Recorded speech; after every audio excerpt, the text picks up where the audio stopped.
Hello दोस्तों, आज इस वीडियो में सॉल्व करेंगे क्लास 10 के मैथ का राजीव प्रकाशन के अनसॉल्व पेपर का तीसरा सेट। ये सेट 3 2025 है। सेट नंबर है 822 BX। सबसे पहले खंड में बहुविकल्पीय प्रश्न है। पहले क्वेश्चन में लिखा है कि यदि tan थीटा बराबर 3/4 तो cos थीटा का मान क्या होगा। तो सबसे पहले इसमें tan थीटा बराबर दिया हुआ 3/4। tan थीटा बराबर है 3/4। जो tan होता है ये लंब और आधार का अनुपात होता है।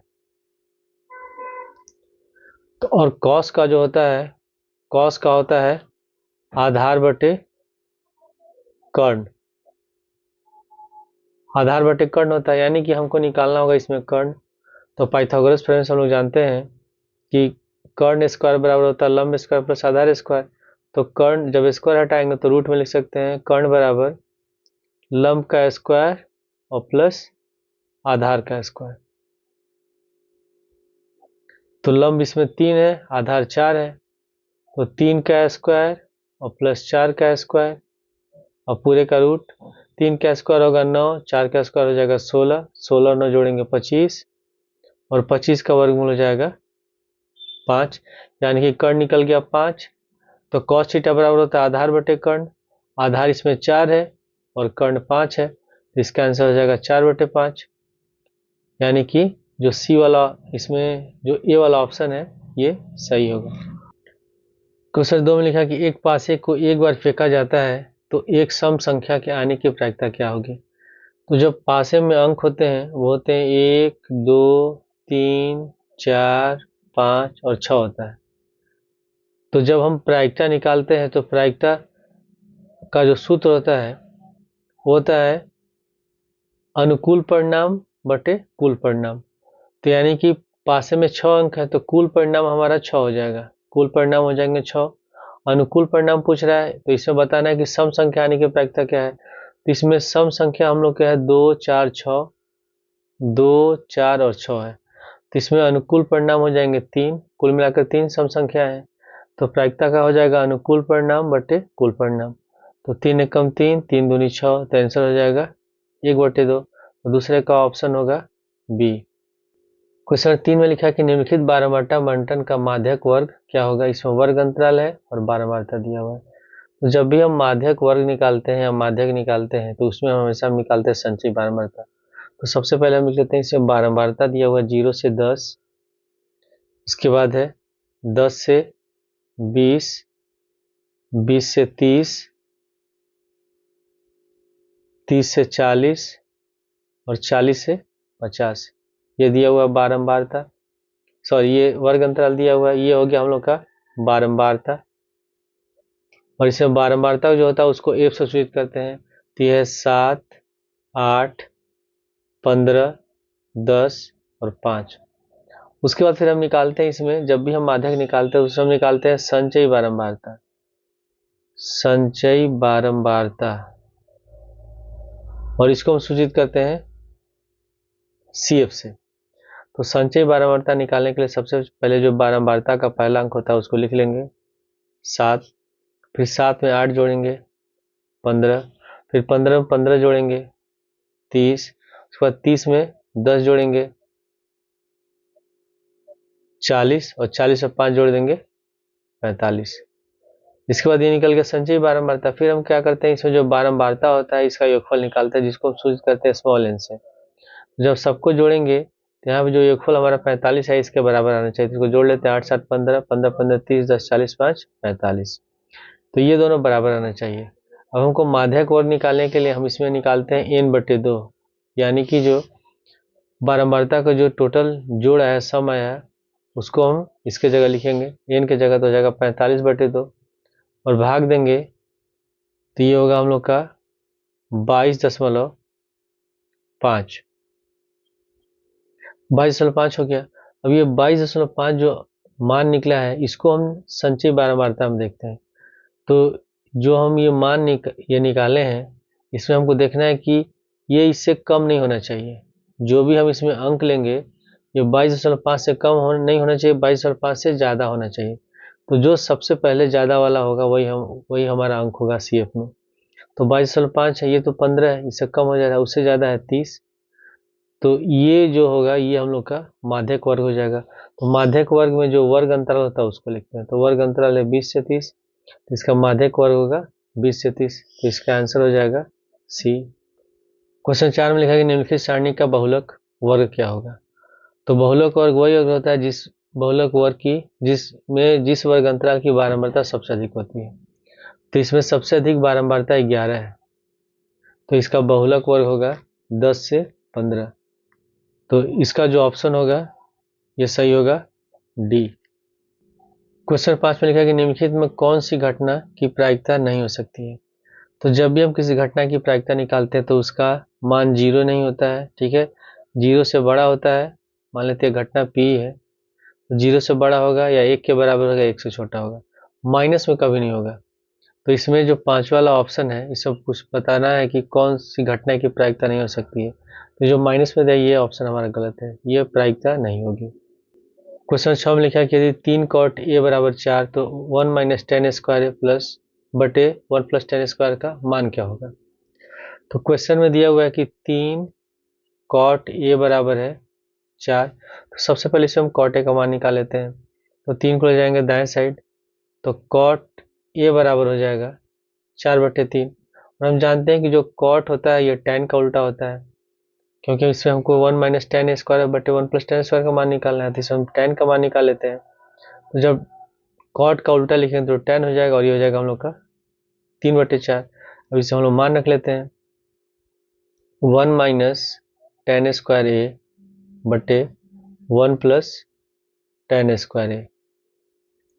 तो आप लिख लेंगे 1 माइनस 10 के ए का मान है 3/4, तो यहाँ पर हो जाएगा 3/4 का होल स्क्वायर और बटे 1 प्लस 3/4 का होल स्क्वायर। तो हो जाएगा 1 माइनस 3 का स्क्वायर 9 हो गया, 4 का स्क्वायर 16, फिर बटे उसी तरह 1 प्लस 9/16। अब यहाँ इसका एलसीएम 16 हो जाएगा, 16 कम 16, 16 में से 9 घटाएंगे बचेगा 7/16 हो गया। उसी तरह नीचे में इसका भी एलसीएम 16 होगा, 16 कम 16, 16 9 25, तो हो जाएगा 25/16। तो 16 से 16 कट गया, तो इसका आंसर हो जाएगा 7/25। तो छठवें क्वेश्चन का ए ऑप्शन सही है। क्वेश्चन 7 में लिखा है cos 60 डिग्री का मान है। तो cos 60 डिग्री का जो मान होता है ये होता है हम लोग का 1/2। तो 7वें का ऑप्शन सी सही है। क्वेश्चन 8 में लिखा है कि 1 प्लस cot स्क्वायर थीटा बटे 1 प्लस tan स्क्वायर थीटा का मान क्या होगा। तो यहाँ पे दिया हुआ 1 प्लस cot स्क्वायर थीटा बटे 1 प्लस tan स्क्वायर थीटा। तो सूत्र होता है कि 1 प्लस cot स्क्वायर थीटा बराबर cosec स्क्वायर थीटा, और 1 प्लस tan स्क्वायर थीटा बराबर होता है sec स्क्वायर थीटा। अब जो cosec होता है ये साइन का उल्टा होता है, sec जो होता है ये cos का उल्टा होता है। तो cosec स्क्वायर को हम लिख सकते हैं 1/sin स्क्वायर थीटा। उसी तरह sec स्क्वायर को लिख सकते हैं हम लोग 1/cos स्क्वायर थीटा। अब ये cos स्क्वायर थीटा ऊपर चला जाएगा, 1 में गुणा हो जाएगा, और एक ही साइन में गुणा हो जाएगा, तो ये हो जाएगा हम लोग का cos स्क्वायर थीटा बटे sin स्क्वायर थीटा। और हम जानते हैं कि cos बटे sin होता है cot, जब स्क्वायर में तो हो जाएगा cot स्क्वायर थीटा। तो 8वें का डी ऑप्शन सही होगा। क्वेश्चन 9 में लिखा है कि यदि एलसीएम 35 और 63 का 315 है तो बताना है 35 और 63 का एचसीएफ क्या होगा।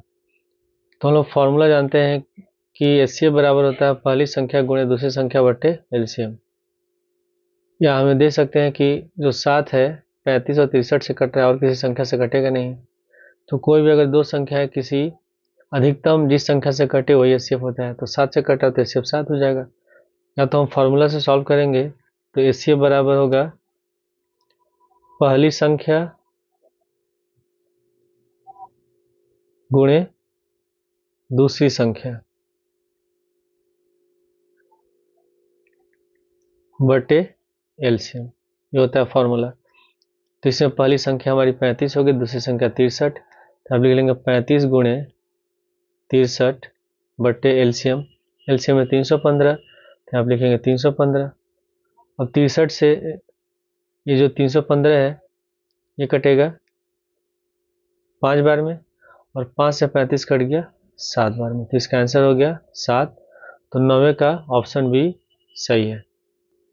क्वेश्चन 10 में लिखा कि संख्याओं 12, 15 और 21 का एलसीएम होगा। हमको बताना इसमें एलसीएम क्या होगा। तो इसमें हम लोग को सॉल्व करना है, हल करना है अभाज्य गुणनखंड विधि से। तो हम 12 का निकाल लेते हैं पहले अभाज्य गुणनखंड। तो होता है 4 3 12, यानी कि 2 गुणे 2 गुणे 3। तो इसको हम लिख सकते हैं 2 का स्क्वायर गुणे 3। उसके बाद फिर 15 का हो जाएगा 3 गुणे 5 और 21 का होगा 3 गुणे 7। तो जब हम एलसीएम निकालेंगे तो पहले हम देखते हैं कि तीनों में अगर जो कॉमन है, तीनों में जो भी संख्या कॉमन हो और जिसका घात अधिकतम उसको लिखते हैं। या तो अगर सबका घात बराबर है तो कोई एक संख्या लिखेंगे, और जो संख्या इसमें हम 3 संख्याओं का निकाल रहे हैं, तो अगर तीनों में जो संख्या नहीं हो, अकेले हो, तभी उसको लिखना है। तो इसमें सबसे पहले है 2 का स्क्वायर है, इसमें कहीं है नहीं 2, तो हम 2 का स्क्वायर लिख लेंगे। फिर गुणे, यहाँ भी 3 है, यहाँ भी 3 है, यहाँ भी 3 है, सबका समान घात है तो 1 3 लिख लेंगे इसमें। फिर यहाँ 5 है और कहीं 5 इसमें नहीं है तो इसको भी हम लिखेंगे।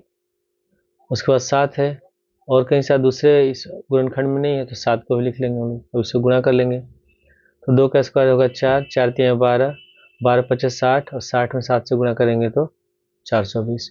तो 10वें का जो ऑप्शन होगा ये डी वाला ऑप्शन सही होगा। क्वेश्चन 11 में लिखा है कि √2 और 2 माइनस √2 का गुणनफल क्या होगा। तो इसमें √2 एक अपरिमेय संख्या है, ये भी एक अपरिमेय संख्या है, तो हमको बताने इसमें ऑप्शन है कि कौन सा सही है।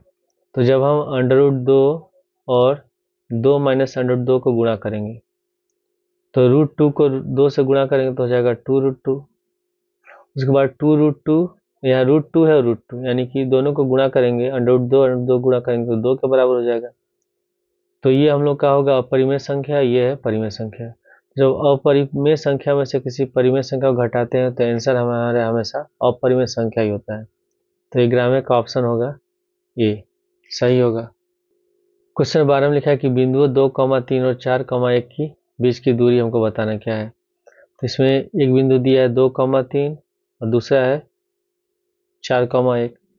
तो जो दूरी सूत्र होता है, दूरी सूत्र के अनुसार हम लोग लिखेंगे रूट में x2 माइनस x1 का whole square plus y2 minus y1 का होल स्क्वायर। तो इसमें पहला बिंदु जो होगा ये हम लोग का x1 है, y1 है, दूसरा बिंदु को मान लेते हैं x2 y2। तो सबसे पहले x2 माइनस x1, तो 4 माइनस 2 का होल स्क्वायर हो जाएगा, 4 माइनस 2 का होल स्क्वायर, फिर प्लस y2 माइनस y1, तो 1 माइनस 3 का होल स्क्वायर और पूरे का रूट। तो 4 में से 2 घटाएंगे 2, 2 का स्क्वायर हो गया 4, 1 माइनस 3 माइनस का 2 का, माइनस 2 का स्क्वायर होगा 4, 4 और 4 जोड़ेंगे 8, और 8 का जब वर्गमूल निकालेंगे तो हो जाएगा 2√2 मात्रक। तो 12वें का आंसर सही होगा सी। क्वेश्चन 13 में लिखा कि यदि 5 सेमी त्रिज्या वाले एक वृत्त के बिंदु P पर स्पर्श रेखा PQ केंद्र O से जाने वाली एक रेखा से बिंदु Q पर इस प्रकार मिलती है कि OQ बराबर 12 सेंटीमीटर, तो PQ की लंबाई हमको बताना क्या होगा। तो सबसे पहले हम इसका एक चित्र बना लेते हैं। इसमें लिखा हुआ है कि एक वृत्त पर बिंदु P पर स्पर्श रेखा है, तो मान लेते हैं बिंदु P है और इस पर एक स्पर्श रेखा खींचते हैं PQ। ये हो गया वृत्त का केंद्र O से P को मिला देते हैं। फिर इसमें लिखा हुआ कि O से जाने वाली रेखा बिंदु Q पर इस प्रकार मिलती है कि OQ बराबर 12 सेंटीमीटर है, तो हम O से Q को मिला देंगे और ये है 12 सेंटीमीटर, और इसमें वृत्त की त्रिज्या दी हुई है 5 सेंटीमीटर, तो O पे वृत्त की त्रिज्या ये हो गया 5 सेंटीमीटर। और हम जानते हैं कि जो वृत्त की त्रिज्या होती है स्पर्श रेखा पर लंब होती है, तो यहाँ 90 डिग्री का कोण बन रहा है, तो इसमें ये हो जाएगा हम लोग का कर्ण, ठीक है, ये लंब हो जाएगा, ये आधार निकालना है, यानी हमको PQ निकालना है। PQ की लंबाई बताना है कितना होगा इसमें। तो पाइथागोरस प्रमेय से हम लिख सकते हैं कर्ण स्क्वायर बराबर लंब स्क्वायर प्लस आधार स्क्वायर। तो कर्ण हमारा OQ है, तो हो जाएगा OQ का स्क्वायर बराबर लंब हो जाएगा PU और ये हो जाएगा आधार PQ। तो PO का स्क्वायर और प्लस PQ का स्क्वायर। तो OQ 12 है, तो आप लिख लेंगे हम लोग 12 का होल स्क्वायर बराबर OP, ये वृत्त की त्रिज्या है 5, तो 5 का स्क्वायर हो गया और प्लस PQ स्क्वायर। तो 12 का स्क्वायर हो जाएगा 144, 5 का स्क्वायर होगा 25 बराबर P Q square plus P Q square. 25 को लाते हैं हम लोग बाएं साइड तो माइनस हो जाएगा, तो 144 में से जब 25 घटाएंगे तो बचेगा 119 बराबर हो गया पी क्यू स्क्वायर, और जब स्क्वायर हटाएंगे तो इधर रूट हो जाएगा, तो पी क्यू बराबर हो जाएगा अंडर रूट 119 सेंटीमीटर। तो 93 का ऑप्शन भी सही है। क्वेश्चन 14 में लिखा है कि चित्र में डी समांतर बीसी है, यदि ए डी बराबर 3 सेंटीमीटर, डी बराबर 4 सेंटीमीटर तथा डी बी बराबर 1.5 सेंटीमीटर हो तो बीसी की माप हमको बताना क्या है। इसमें ए डी है 3 सेंटीमीटर दिया हुआ है, डी 4 सेंटीमीटर है, यह है 4 सेंटीमीटर, उसके बाद डी बी है 1.5, ये दिया हुआ 1.5 सेंटीमीटर, तो हमको बताना है बीसी की माप क्या है और ये इसका समांतर है। तो सबसे पहले हम क्या करेंगे, इसमें त्रिभुज ए डी ई और त्रिभुज ए बी सी को समरूपसित करेंगे। तो जब दो रेखाएं समांतर होती हैं और ये हम लोग का होता है तिर्यक रेखा, तो ये कोण आपस में बराबर होते हैं जिसको हम कहते हैं संगत कोण। तो इसमें कोण डी और कोण बी बराबर होगा और इसमें कोण ई और कोण सी बराबर हो जाएगा। तो एंगल एंगल समरूपता से दोनों त्रिभुज समरूप हो जाएंगे। तो यहाँ पे लिख लेंगे कि त्रिभुज ए डी ई समरूप होगा त्रिभुज, हम लोग ए डी ई और ए बी सी को सिद्ध करें समरूप, तो त्रिभुज ए डी और त्रिभुज ए बी सी समरूप हो जाएगा एंगल एंगल समरूपता से। हम जानते हैं कि अगर दो त्रिभुज समरूप होते हैं तो उनके संगत भुजाओं का अनुपात बराबर होता है। तो सबसे पहले हम त्रिभुज ए डी में अगर ए डी लेंगे तो इसका संगत भुजा होगा ए बी, तो ए डी बटे हो गया ए बी, फिर बराबर हमको इसमें बी सी निकालना है, तो बी सी का संगत डी है, तो त्रिभुज ए डी में अगर हम डी लेते हैं तो ए बी सी का हो जाएगा बी सी, तो हो जाएगा डी बटे बी सी, तो यहाँ पे लेंगे डी बटे बी सी। अब यहाँ पे ए डी है 3 सेंटीमीटर, तो 3 लिख लेंगे बटे में ए बी होगा 3 और 1.5 दोनों को जोड़ेंगे तो 4.5 हो जाएगा, बराबर डी है 4, तो यहाँ पे 4 लिख लेंगे और बटे में बी सी। अब हम क्या करते हैं, बी सी को लाते हैं 3 की जगह बाएं साइड और 3 को लाते हैं बी सी की जगह दाएं साइड और 4.5 को इधर ले जाते हैं तो ऊपर हो जाएगा। तो बी सी बराबर हो जाएगा 4 गुणे 4.5 बटे 3, 3 से 15 या 45 होता है, तो 3 से 4.5 कटेगा 1.5 बार में, और 1.5 से 4 में गुणा करेंगे तो हो जाएगा हम लोग का 6 सेंटीमीटर। तो 14वें का ऑप्शन डी सही होगा। क्वेश्चन 15 में लिखा है कि 6 सेमी त्रिज्या वाले एक वृत्त के एक त्रिज्यखंड का कोण 60 डिग्री है, तो त्रिज्यखंड का क्षेत्रफल बताना क्या है। तो इसमें त्रिज्या आर बराबर दिया है 6 सेंटीमीटर और थीटा बराबर है 60 डिग्री। तो त्रिज्यखंड के क्षेत्रफल का सूत्र होता है त्रिज्यखंड का क्षेत्रफल बराबर थीटा बटे 360 गुणे पाई आर स्क्वायर, और जो ऑप्शन है इसमें पाई के पद में दिया तो हम पाई को पाई के रूप में लिखेंगे, इसका मान नहीं लिखेंगे। थीटा का लिखेंगे 60 बटे 360 गुणे पाई और त्रिज्या है 6, तो हो जाएगा 6 का स्क्वायर, 60 से 360 कटेगा 6 बार में, तो बराबर हो गया 1 बटे 6 गुणे पाई, 6 का स्क्वायर हो गया 36, 6 से 36 कटेगा 6 बार में, तो हो जाएगा 6 पाई, क्षेत्रफल निकाल रहे हैं तो हो जाएगा सेंटीमीटर स्क्वायर। तो 15वें का हम लोग का सी वाला जो ऑप्शन है ये सही होगा। क्वेश्चन नंबर 16 में लिखा कि 10 सेमी भुजा वाली दो घनों के संलग्न फलकों को मिलाकर एक ठोस बनाया जाता है, तो इस प्राप्त घनाभ का पृष्ठीय क्षेत्रफल क्या होगा। तो ये हम लोग का हो गया दो घन,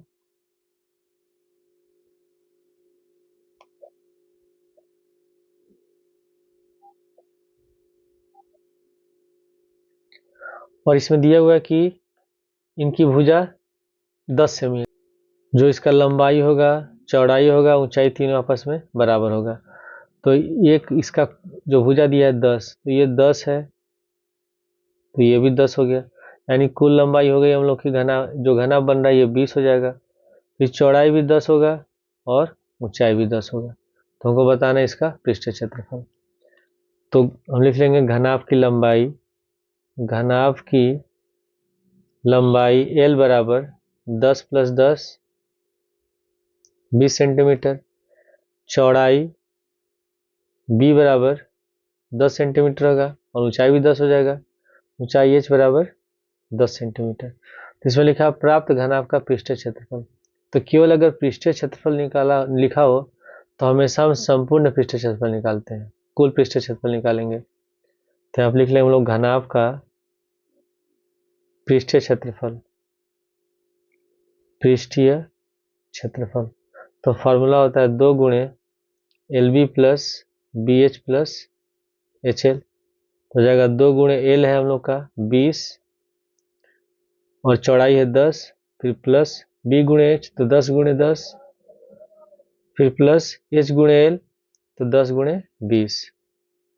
तो हो गया हम लोग का 2 गुणे 20 और 10 गुणा करेंगे 200, 10 और 10 हो जाएगा 100, फिर 10 और 20 गुणा करेंगे 200, तो 200 एक 300 2 500, 500 में 2 से गुणा करेंगे तो 1000 हो जाएगा, 1000 सेंटीमीटर स्क्वायर। तो इसका जो 16वें का ऑप्शन होगा वो डी वाला ऑप्शन सही होगा। क्वेश्चन 17 में लिखा है कि द्विघात बहुपद 6x² - 3 - 7x के शून्यक होंगे। तो शून्यक निकालने के लिए हम लोग इसका गुणनखंड करेंगे। तो पहले इसमें बहुपद दिया हुआ है px बराबर, मान लेते हैं px है, तो पहले लिख लेते हैं 6x², फिर उससे कम घात वाला -7x पहले लिख लेंगे और -3 को लिख देंगे बाद में। अब जब गुणनखंड करेंगे तो -3 से 6 में गुणा करेंगे तो 3 × 18, माइनस का 18x² हो गया। अब बीच वाला पद है -7x, इसको दो पद में इस प्रकार तोड़ेंगे कि जोड़ने घटाने पर 7 हो जाए, ठीक है, माइनस का 7 आ जाए और गुणा करने पर 18 हो जाए। तो 6 में 3 से गुणा करेंगे तो 6 × 3 = 18, घटाने पर 3 हो जा रहा है, और 9 में 2 से गुणा करेंगे तो 9 × 2 = 18, और 9 में से 2 घटाएंगे तो 7 हो रहा है, ठीक है। तो ये हम लोग लेंगे 9 और 2 को, तो लिख लेंगे 6x² माइनस का 9x + 2x और -3, तो 9 में से 2 घटाएंगे, माइनस का 9x + 2x माइनस का 7 हो जाएगा और गुणा करने पर -18x²।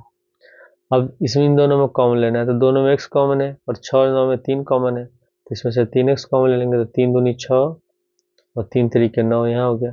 फिर इन दोनों में अगर दो में कुछ भी कॉमन ना हो तो हमेशा एक कॉमन लेते हैं, तो यहाँ प्लस का 1 कॉमन ले लेंगे तो हो जाएगा 2x - 3। तो इन दोनों में 2x - 3 कॉमन हो गया, इसको लिखेंगे एक ब्रैकेट में और एक ब्रैकेट में लिखेंगे हम लोग 3x + 1। अब दोनों को हम लोग 0 के बराबर लिखेंगे अलग अलग, तो आप लिख लेंगे 2x - 3 = 0 या 3x + 1 = 0। तो -3 को जाएंगे दाएं साइड, तो 2x बराबर हो गया 3, तो x बराबर हो गया 3/2। उसी तरह इसमें फिर +1 को लाते हैं दाएं साइड, तो 3x बराबर हो गया -1, तो x बराबर होगा -1/3। तो x बराबर होगा 3/2 या -1/3। तो इसमें जो ऑप्शन सही होगा ये है बी वाला, ये 3/2 और -1/3। क्वेश्चन 18 में लिखा है कि रैखिक समीकरण युग्म 4/3x + 2y = 8, 2x + 3y = 12 के हलों की संख्या होगी। तो सबसे पहले जो समीकरण है इसमें 4/3x + 2y = 8, तो इसमें हम पहले इसका एलसीएम ले लेते हैं।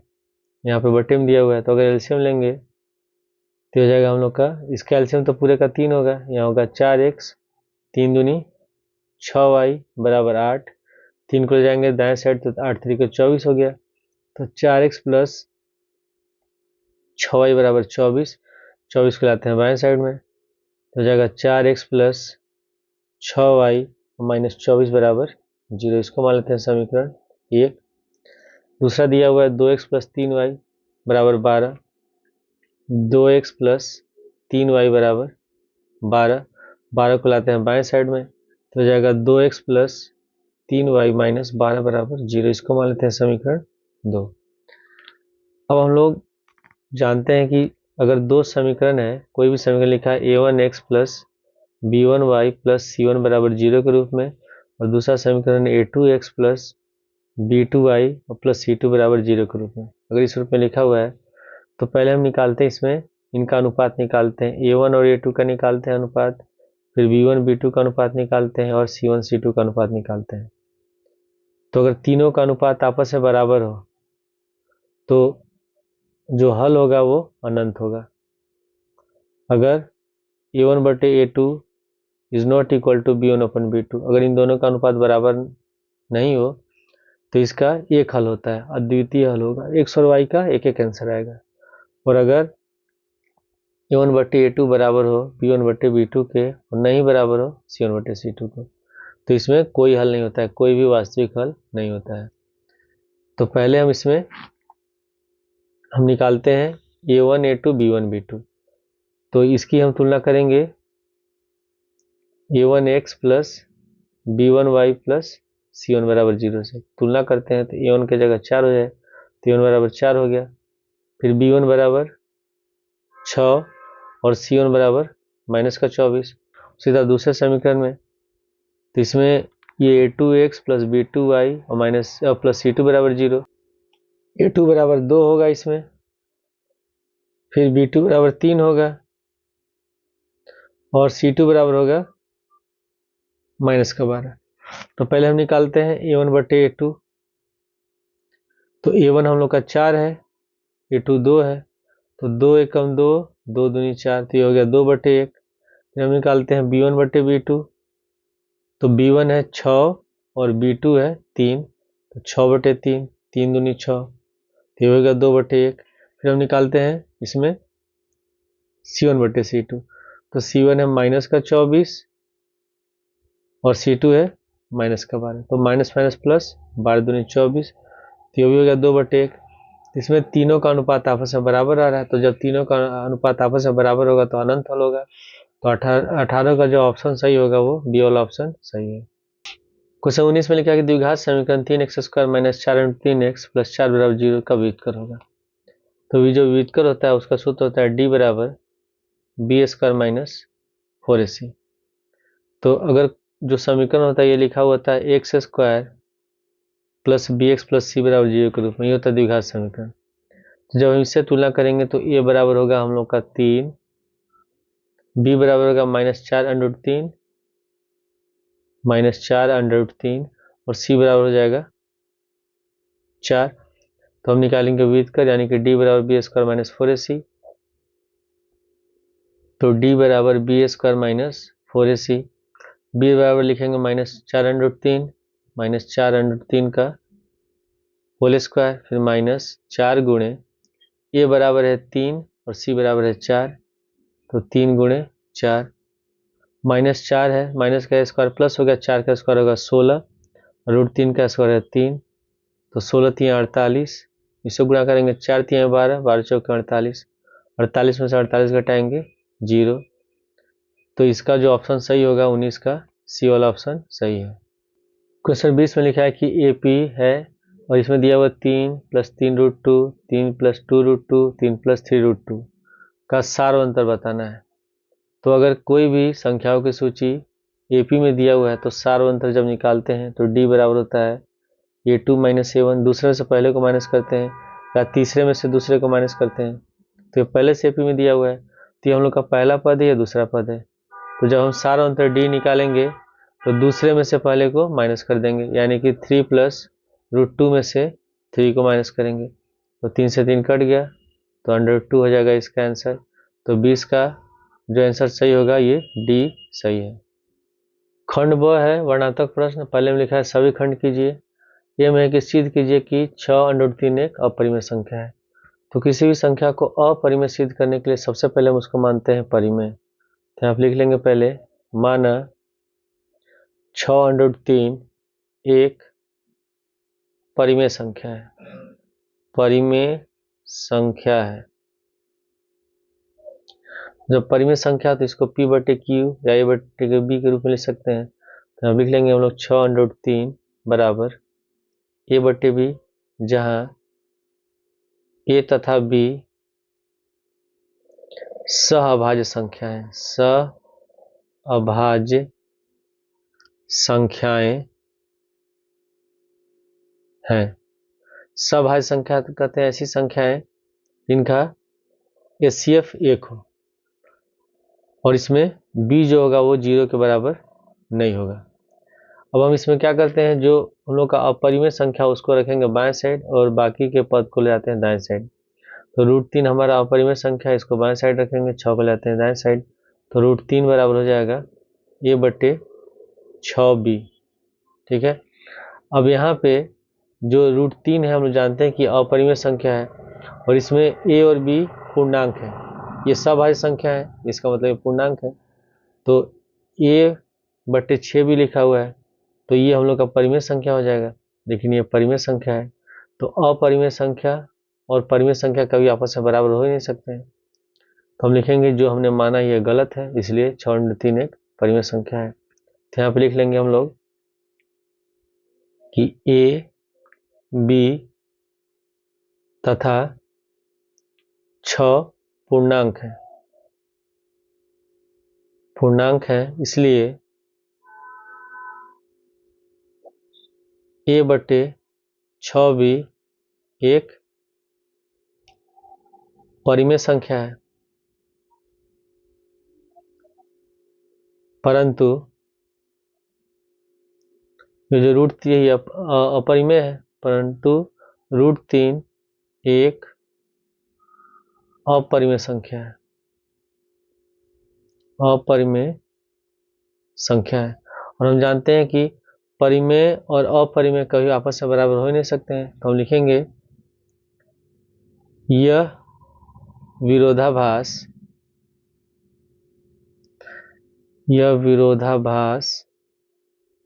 हमारी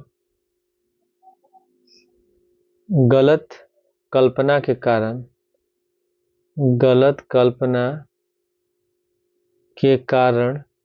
उत्पन्न हुआ है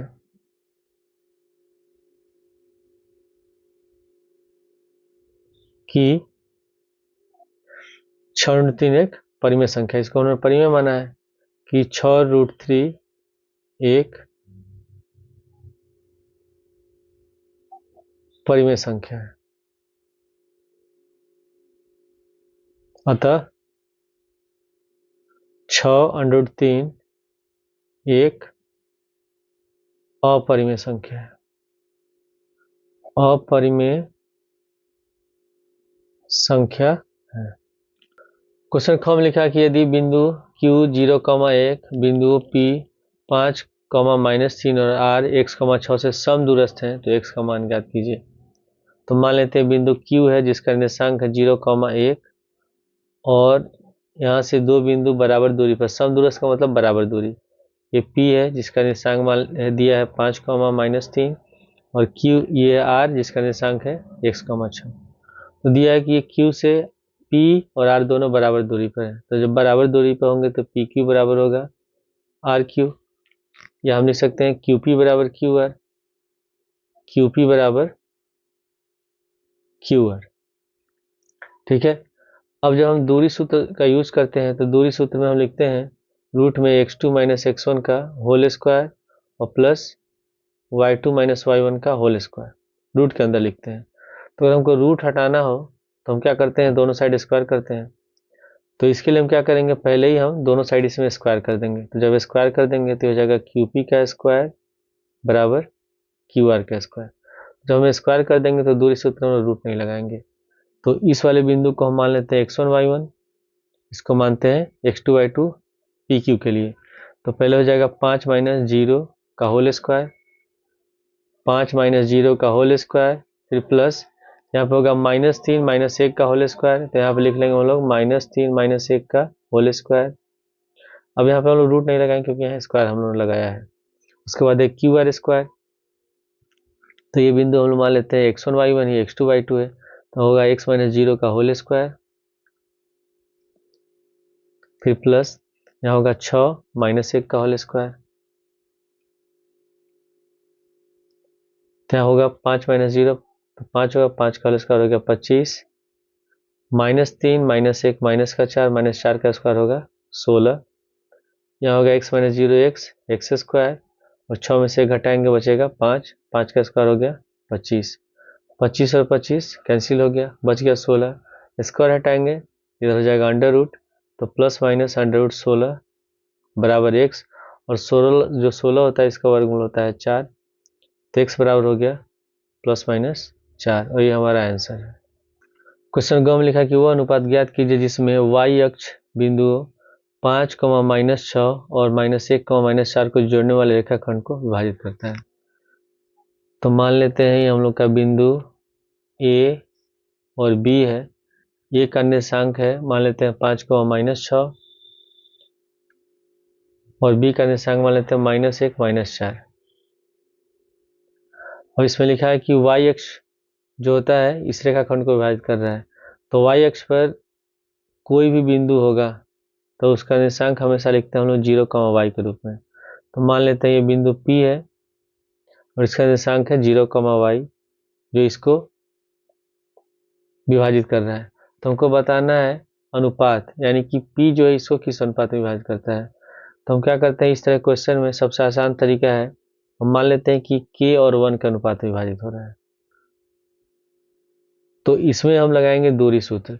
जब दूरी सूत्र लिखते हैं तो उसमें हम लोग x और y दोनों लिखते हैं। दूरी सूत्र होता है x, y बराबर m1x2 प्लस m2x1 बटे m1 प्लस m2 और y वाले में होता है m1y2 प्लस m2y1 बटे m1 प्लस m2, ये होता है फार्मूला। अब यहाँ पे ये x y की जगह ये होगा और ये हम लोग का है x1 y1, ये है x2 y2, ये m1 है, ये m2 है। तो इसमें हम क्या करेंगे, जिसका मान दिया है उसी वाला मान को हम लेंगे। जैसे इसमें x 0 है तो हम x वाला फार्मूला यूज कर लेंगे, y इसमें नहीं दिया है तो हम y का फार्मूला नहीं यूज करेंगे। तो हम पहले इसमें हमको अनुपात निकालना है तो हम क्या करेंगे, सीधे x वाला फार्मूला यूज कर लेते हैं। तो x बराबर हो जाएगा m1 x2 plus m2 x1 बटे m1 प्लस m2, और इसमें x बराबर 0 है तो यहाँ पर लिख लेंगे हम लोग 0 बराबर m1, ये हम लोग का m1 है, ये m2 है। तो m1 बराबर किए हो गया, x2 है इसमें माइनस का 1, यहाँ लिख लेंगे -1, फिर प्लस m2 है 1 तो यहाँ पे 1 लिख लेंगे, और x1 है 5, यहाँ हो गया 5 बटे m1 प्लस m2 यानी कि k+1। अब k+1 को अगर हम बाएं साइड ले जाएं तो 0 से गुणा करेंगे तो हो जाएगा 0, k में -1 से गुणा करेंगे माइनस का k, और 5 1 कम 5, और माइनस k को लाते हैं बाएं साइड में तो k बराबर हो गया 5। और हम लोगों ने अनुपात क्या माना था, अनुपात हम लोगों ने माना था k और 1 का, k:1, k और 1 का अनुपात माना था। तो k बराबर 5 है, तो अगर हम k बटे 1 भी लिखते हैं तो 5 बटे 1 हो जाएगा, यानी कि हम लोग का अनुपात होगा 5:1।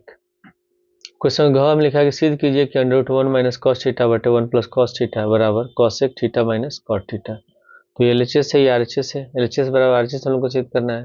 तो पहले लिख लेते हैं इसमें LHS बराबर √1 माइनस कॉस थीटा बटे 1 प्लस कॉस थीटा।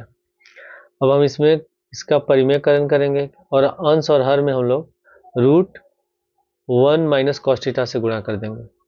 यहाँ पे लिखेंगे हम लोग अंश तथा हर में √1 माइनस कॉस थीटा से गुणा करने पर। तो जब भी हम गुणा करेंगे, इसे लिखा हुआ है √a गुणे √b, तो इसको लिख सकते हैं √ab। तो जब √1 माइनस कॉस थीटा से अंश और हर में गुणा करेंगे तो इसको लिख सकते हैं सीधे रूट में 1 माइनस कॉस थीटा एक ब्रैकेट में, और यहाँ हो गया 1 माइनस कॉस थीटा, और बटे यहाँ हो जाएगा 1 प्लस कॉस थीटा, और यहाँ भी हो गया 1 प्लस कॉस थीटा, रूट में एक साथ लिख लेते हैं। अब ये दोनों एक समान है तो इसको लिख सकते हैं 1 माइनस कॉस थीटा का होल स्क्वायर बटे ये a plus b a minus b के रूप में है, यहाँ पे माइनस होगा, ये a plus b a minus b के रूप में है तो होगा a² माइनस बी स्क्वायर, तो 1 का स्क्वायर 1 हो गया, और माइनस कॉस थीटा का होल स्क्वायर होगा कॉस स्क्वायर थीटा, और पूरे का रूट। अब यहाँ स्क्वायर है तो रूट हट जाएगा इसमें। तो पहले हम क्या करते हैं, यहाँ लिख लेते हैं 1 माइनस कॉस स्क्वायर थीटा बराबर, तो 1 माइनस कॉस स्क्वायर थीटा बराबर होता है साइन स्क्वायर थीटा। तो यहाँ आप लिख लेंगे रूट में 1 माइनस कॉस थीटा का होल स्क्वायर और बटे यहाँ हो गया साइन स्क्वायर थीटा। तो जब दोनों में स्क्वायर है तो रूट हट जाएगा तो हो जाएगा 1 माइनस कॉस थीटा बटे साइन थीटा। अब इसको हम लोग अलग अलग पदों में लिख लेते हैं, तो ये हो जाएगा 1 बटे sin theta minus cos theta बटे साइन थीटा। तो साइन का उल्टा होता है कॉसेक, हो जाएगा कॉसेक थीटा, और कॉस बटे साइन होता है कॉट थीटा। ये हम लोग को सिद्ध करना तो बराबर में RHS। क्वेश्चन अंगम लिखा कि त्रिज्या 14 सेमी वाले एक वृत्त की एक जीवा केंद्र पर 120 डिग्री का कोण अंतरित करती है, तो संगत वृत्तखंड का क्षेत्रफल ज्ञात कीजिए। तो इसमें ये हो गया हम लोग का वृत्त,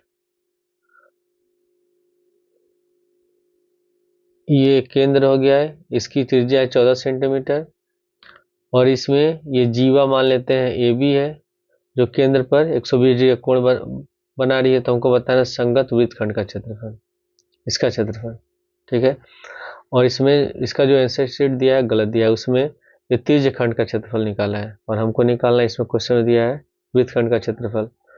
तो इसमें पहले लिख लेंगे त्रिज्या R बराबर है 14 सेंटीमीटर और कोण थीटा बराबर है 120 डिग्री। तो हम लोग फॉर्मूला जानते हैं कि इसमें हमको निकालना है त्रिज्य खंड नहीं वृत्तखंड का क्षेत्रफल। तो वृत्तखंड का क्षेत्रफल बराबर होता है थीटा बटे 360 गुणे पाई R square minus 1/2 R square sine theta. तो थीटा हम लोग का 120 है, तो 120 बटे 360 गुणे पाई का मान रखेंगे 22/7 और त्रिज्या है 14, तो हो जाएगा 14 का होल स्क्वायर, फिर माइनस 1/2 गुणे R है 14, R स्क्वायर है तो हो जाएगा 14 का स्क्वायर, और गुणे साइन थीटा, तो साइन थीटा है 120, तो 120 डिग्री हो गया।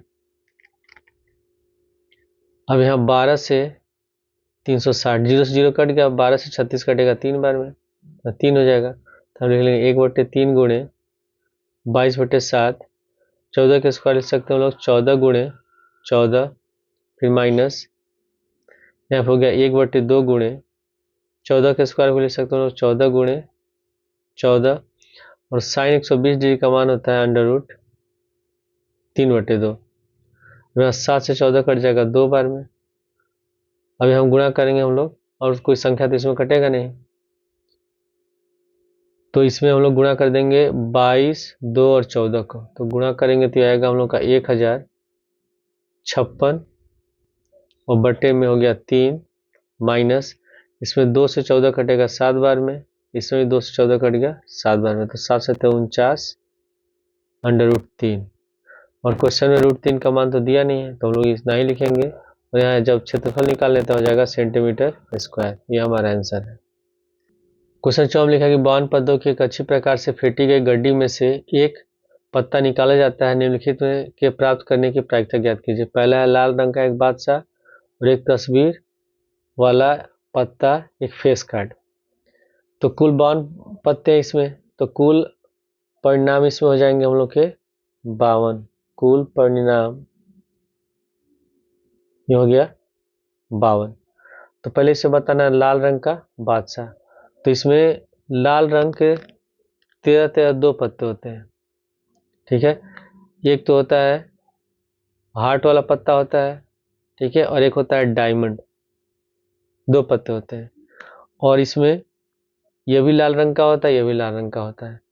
तो इसमें भी एक बादशाह हो गया, इसमें भी एक बादशाह हो गया, यानी कि हमारा इसमें जो परिणाम होगा, हम जो प्रायिकता का फॉर्मूला होता है वो होता है अनुकूल परिणाम बटे कुल परिणाम। तो 2 बादशाह इसमें लाल रंग के, तो इसकी प्रायिकता हो जाएगी, घटना को अगर ए मान लेते हैं तो PA बराबर अनुकूल परिणाम 2 बादशाह है तो 2 लिखेंगे हम लोग, और कुल परिणाम है 52, तो 2 1 कम 2, ये कट जाएगा 26 बार में, तो इसका आंसर हो जाएगा 1/26। पहले का हो गया। दूसरे में लिखा हुआ है एक तस्वीर वाला पत्ता, एक फेस कार्ड, तो 13 13 करके इसमें 4 भाग होता है पत्तों में। तो फेस कार्ड होता है इसमें, एक राजा का होता है, एक रानी का होता है और एक जैक होता है, जोकर का होता है। तो 3 फेस कार्ड होते हैं। तो इसमें भी 3 फेस कार्ड है, इसमें भी 3 फेस कार्ड है, इसमें भी 3 फेस कार्ड है, इसमें भी 3 फेस कार्ड है, यानी कि कुल 12 फेस कार्ड हो जाएंगे। तो अनुकूल परिणाम हमारा होगा 12 और कुल परिणाम है 52। तो 4 से काट दें इसको, 4 तिया 12, ये कट जाएगा 13 बार में। तो इसका आंसर हो जाएगा 3/13। क्वेश्चन 2 में लिखा निम्नलिखित में से कोई 5 खंड हल कीजिए। दूसरे का क में लिखा कि 2.5 सेमी त्रिज्या के एक वृत्त की 4 सेमी लंबी एक जीवा पी क्यू है। पी और क्यू पर स्पर्श रेखाएं परस्पर एक बिंदु टी पर प्रतिच्छेद करती हैं, तो टीपी की लंबाई ज्ञात कीजिए। तो ये हम लोग पहले बना लेते हैं एक वृत्त।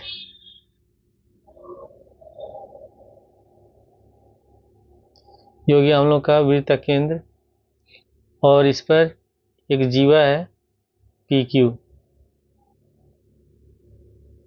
जिसकी लंबाई दी है 4 सेंटीमीटर और इसके बाहर कोई बिंदु टी है और इस पर से 2 स्पर्श रेखाएं खींची जा रही हैं, पी टी और क्यू टी, 2 स्पर्श रेखाएं हैं।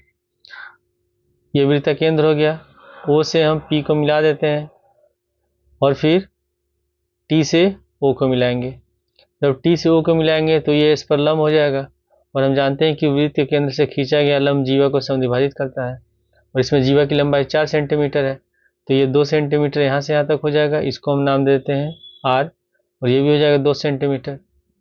त्रिज्या दिया हुआ है 2.5 सेंटीमीटर, तो ये होगा हम लोग का 2.5 सेंटीमीटर।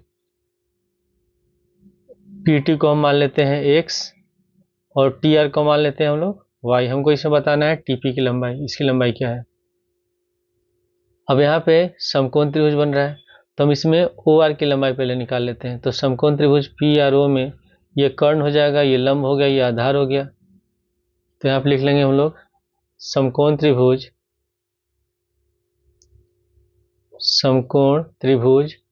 पी आर ओ में।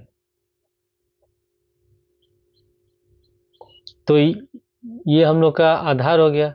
तो ओ आर जब निकालेंगे तो ओ आर बराबर हो जाएगा, अगर ये आधार है तो आधार बराबर होता है रूट में कर्ण का स्क्वायर माइनस लंब का स्क्वायर। तो हम डायरेक्ट लिख सकते हैं तब ओ आर बराबर पाइथागोरस प्रमेय से अंडर रूट कर्ण हो जाएगा पी ओ, तो पी ओ का स्क्वायर और माइनस लंब हो गया हम लोग का पी आर का स्क्वायर। तो इसमें पी ओ है 2.5, तो यहाँ पे लिख लेंगे 2.5 का whole square minus p r इसमें 2 है तो हो जाएगा 2 का स्क्वायर। 2.5 का होल स्क्वायर होगा 6.25 और 2 का स्क्वायर हो गया 4। जब घटाएंगे तो बचेगा 2.25। जो 225 होता है ये 15 का होता है वर्गमूल, तो दो अंक में दशमलव होती हो जाएगा इसका वर्गमूल 1.5 सेंटीमीटर। तो ये निकल गया 1.5 सेंटीमीटर। अब हम समकोण त्रिभुज यहाँ पे 90 डिग्री बन रहा है तो समकोण त्रिभुज पी आर टी में हल करेंगे तो टीपी हमारा कर्ण हो जाएगा, ये आधार हो गया, ये लंब हो गया। तो यहाँ पे लिखेंगे पुनः समकोण त्रिभुज पी आर टी में ये कर्ण है तो पी टी स्क्वायर बराबर यहाँ हो जाएगा T R square plus P R square, और ये होगा पाइथागोरस प्रमेय से। यहाँ पर लिख सकते हैं हम लोग पाइथागोरस प्रमेय से।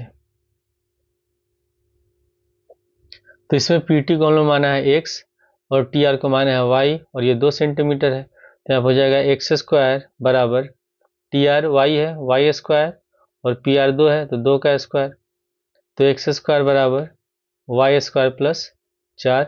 इसको मान लेते हैं हम समीकरण 1। अब हम हल करेंगे यहाँ पे त्रिभुज टी पी ओ में। हम लोग जानते हैं कि जो वृत्त की त्रिज्या होती है, ये त्रिज्या है, ये स्पर्श रेखा पर लंब होती है, तो 90 डिग्री का कोण बन रहा है। तो इसमें ओ पी टी समकोण त्रिभुज होगा और इसमें ये हम लोग का कर्ण हो जाएगा और ये लंब हो जाएगा, ये आधार हो जाएगा, या ये लंब हो सकता है, ये आधार हो सकता है। तो यहाँ पे लिख लेंगे पुनः समकोण त्रिभुज OPT में, OPT में इसमें कर्ण है OT या TO, तो आप लिख सकते हैं हम लोग OT स्क्वायर कर्ण हो गया। ये हम लोग का हो गया, मान लेते हैं लंब है, तो OP square plus TP square, OP square plus TP square. अब यहाँ जो OT है यहाँ से यहाँ तक, ये y है यहाँ तक और ये 1.5 है, यानी कि OT को लिख सकते हैं y प्लस 1.5, तो यहाँ हो जाएगा y प्लस 1.5 का होल स्क्वायर बराबर OP ये है 2.5, तो स्क्वायर होता है हो जाएगा 2.5 का होल स्क्वायर प्लस जो TP है इसको हम लोगों ने x माना है, तो हो जाएगा x स्क्वायर। अब इसको हम लोग a प्लस बी के होल स्क्वायर सूत्र पर लिखते हैं, तो सबसे पहले a स्क्वायर तो y स्क्वायर हो गया, b स्क्वायर तो 1.5 का होल स्क्वायर, फिर प्लस 2ab तो 2 गुणे y गुणे 1.5 बराबर 2.5 का होल स्क्वायर होगा 6.25 प्लस, और जो x स्क्वायर है समीकरण 1 से x स्क्वायर का मान है y स्क्वायर प्लस 4, तो हम x स्क्वायर बराबर लिख सकते हैं y स्क्वायर प्लस 4, तो यहाँ पे लिख देंगे हम लोग y स्क्वायर प्लस 4, आप ब्रैकेट में लिख देंगे कहाँ से आया समीकरण 1 से, तो इसमें y स्क्वायर और y स्क्वायर हो गया कैंसिल, 1.5 का होल स्क्वायर होगा 2.25 प्लस 2 में 1.5 से गुणा करेंगे तो 3 हो जाएगा, 3y बराबर 6.25 और 4 को जोड़ेंगे तो होगा 10.25। अब इसमें 2.25 को ले आते हैं हम लोग दाएं साइड, तो 3y बराबर 10.25 माइनस 2.25, तो घटाएंगे बचेगा 8, तो 3y बराबर हो गया 8, तो y बराबर हो गया 8/3। अब इसमें हम लोग को निकालना है TP की लंबाई यानी कि x निकालना है, तो जो y का मान निकला है इसको हम रख देंगे समीकरण 1 में, यहाँ पे लिख लेंगे y का मान समीकरण 1 में रखने पर, तो समीकरण 1 इसमें हम लोग का x स्क्वायर बराबर y स्क्वायर प्लस 4 और यहाँ लिखेंगे x स्क्वायर बराबर y का मान है 8/3, तो यहाँ y स्क्वायर है तो यहाँ होगा 8/3 का होल स्क्वायर प्लस 4, तो यहाँ हो गया हम लोग का x स्क्वायर बराबर 8 का स्क्वायर हो गया 64, 3 का स्क्वायर हो गया 9 प्लस 4, तो x स्क्वायर बराबर 4 9 36, 36 से 64 जोड़ेंगे तो 100 हो जाएगा, यानी कि 100/9, स्क्वायर हटाएंगे तो रूट हो जाएगा, तो x बराबर अंडर रूट 100/9 और 100 का वर्गमूल होगा 10, 9 का वर्गमूल हो जाएगा 3, 10/3 भाग देंगे तो जाएगा 3.33 सेंटीमीटर, यानी कि TP की जो लंबाई होगी ये होगी 3.33 सेंटीमीटर, और ये हमारा आंसर है। क्वेश्चन ख में लिखा कि चित्र में D समांतर AC और DF समांतर AE है, तो सिद्ध कीजिए कि BF/FE बराबर B/EC। तो इसको हम लोग सिद्ध करने के लिए यूज करेंगे थेल्स प्रमेय, इसको कहते हैं BPT कहते हैं या थेल्स थ्योरम कहते हैं, या उसको हम कहते हैं समानुपातिक प्रमेय होता है, ठीक है। तो ये हम नाम देते हैं इसका A, B, C और D, AE है। तो प्रमेय के अनुसार अगर ये D BC के समांतर है, अगर इसमें D लाइन BC के समांतर होगा तो थेल्स प्रमेय से होगा AD/DB बराबर AE/EC, AD/DB बराबर हो जाएगा AE/EC। जब ये लाइन इसके समांतर होगा तभी होगा। तो इसमें हम लोग को सिद्ध कर, इसमें दिया हुआ है कि D समांतर AC है और DF समांतर AE है, और ये हम लोग को सिद्ध करना है। तो पहले इसमें देखते हैं कि जो D है DE इसके समांतर है, AC के समांतर है। तो अगर हम यहाँ पहले लिख लेते हैं, फिगर बना लेते हैं पहले हम लोग समझने के लिए। यहाँ पे हम लोग का DE समांतर दिया हुआ है AC, तो यहाँ पे लिख लेंगे हम लोग DE और यहाँ है B, A और C। तो इसमें दिया हुआ है कि अगर डी ए सी के समांतर है तो थेल्स प्रमेय से हो जाएगा तब ए डी बटे डी बी बराबर लिख सकते हैं सी बटे ई बी, ठीक है। या इससे भी लिख सकते हैं हम लोग, अगर समांतर होगा तो बी डी बटे डी ए बराबर बी बटे ई सी, ऐसे भी लिख सकते हैं हम लोग। तो पहले हम इसमें लिख लेते हैं त्रिभुज ए बी सी में। तो यहाँ पे लिख लेंगे हम लोग त्रिभुज ए बी सी में, इसमें डी ए सी के समांतर है, डी समांतर है ए सी के, तो थेल्स प्रमेय से तभी हो जाएगा हम लोग का बी डी बटे डी ए बराबर बी बटे ई सी। यहाँ पे लिख लेंगे हम लोग बी डी बटे डी ए बराबर ए बी बटे ई सी, बी बटे ई सी हो जाएगा समीकरण 1। अब फिर हम देखते हैं कि इसमें दिया है डी एफ समांतर ए, तो डी एफ समांतर दिया हुआ है ए, यानी कि त्रिभुज कौन सा है ए बी ई। तो इसको भी हम लोग डायग्राम से समझ लेते हैं। इस तरह इसमें दिया हुआ है ए बी और ई है, और यहाँ पे दिया हुआ है डी एफ। तो इसमें डी एफ जो है ये ए के समांतर है, तो थेल्स थ्योरम से होगा बी डी बटे डी ए बराबर बी एफ बटे एफ ई। तो यहाँ पे लिख लेंगे पुनः त्रिभुज ए बी ई में डी एफ समांतर है ए के, आप लिख लेंगे डी एफ समांतर है ए के, तो थेल्स प्रमेय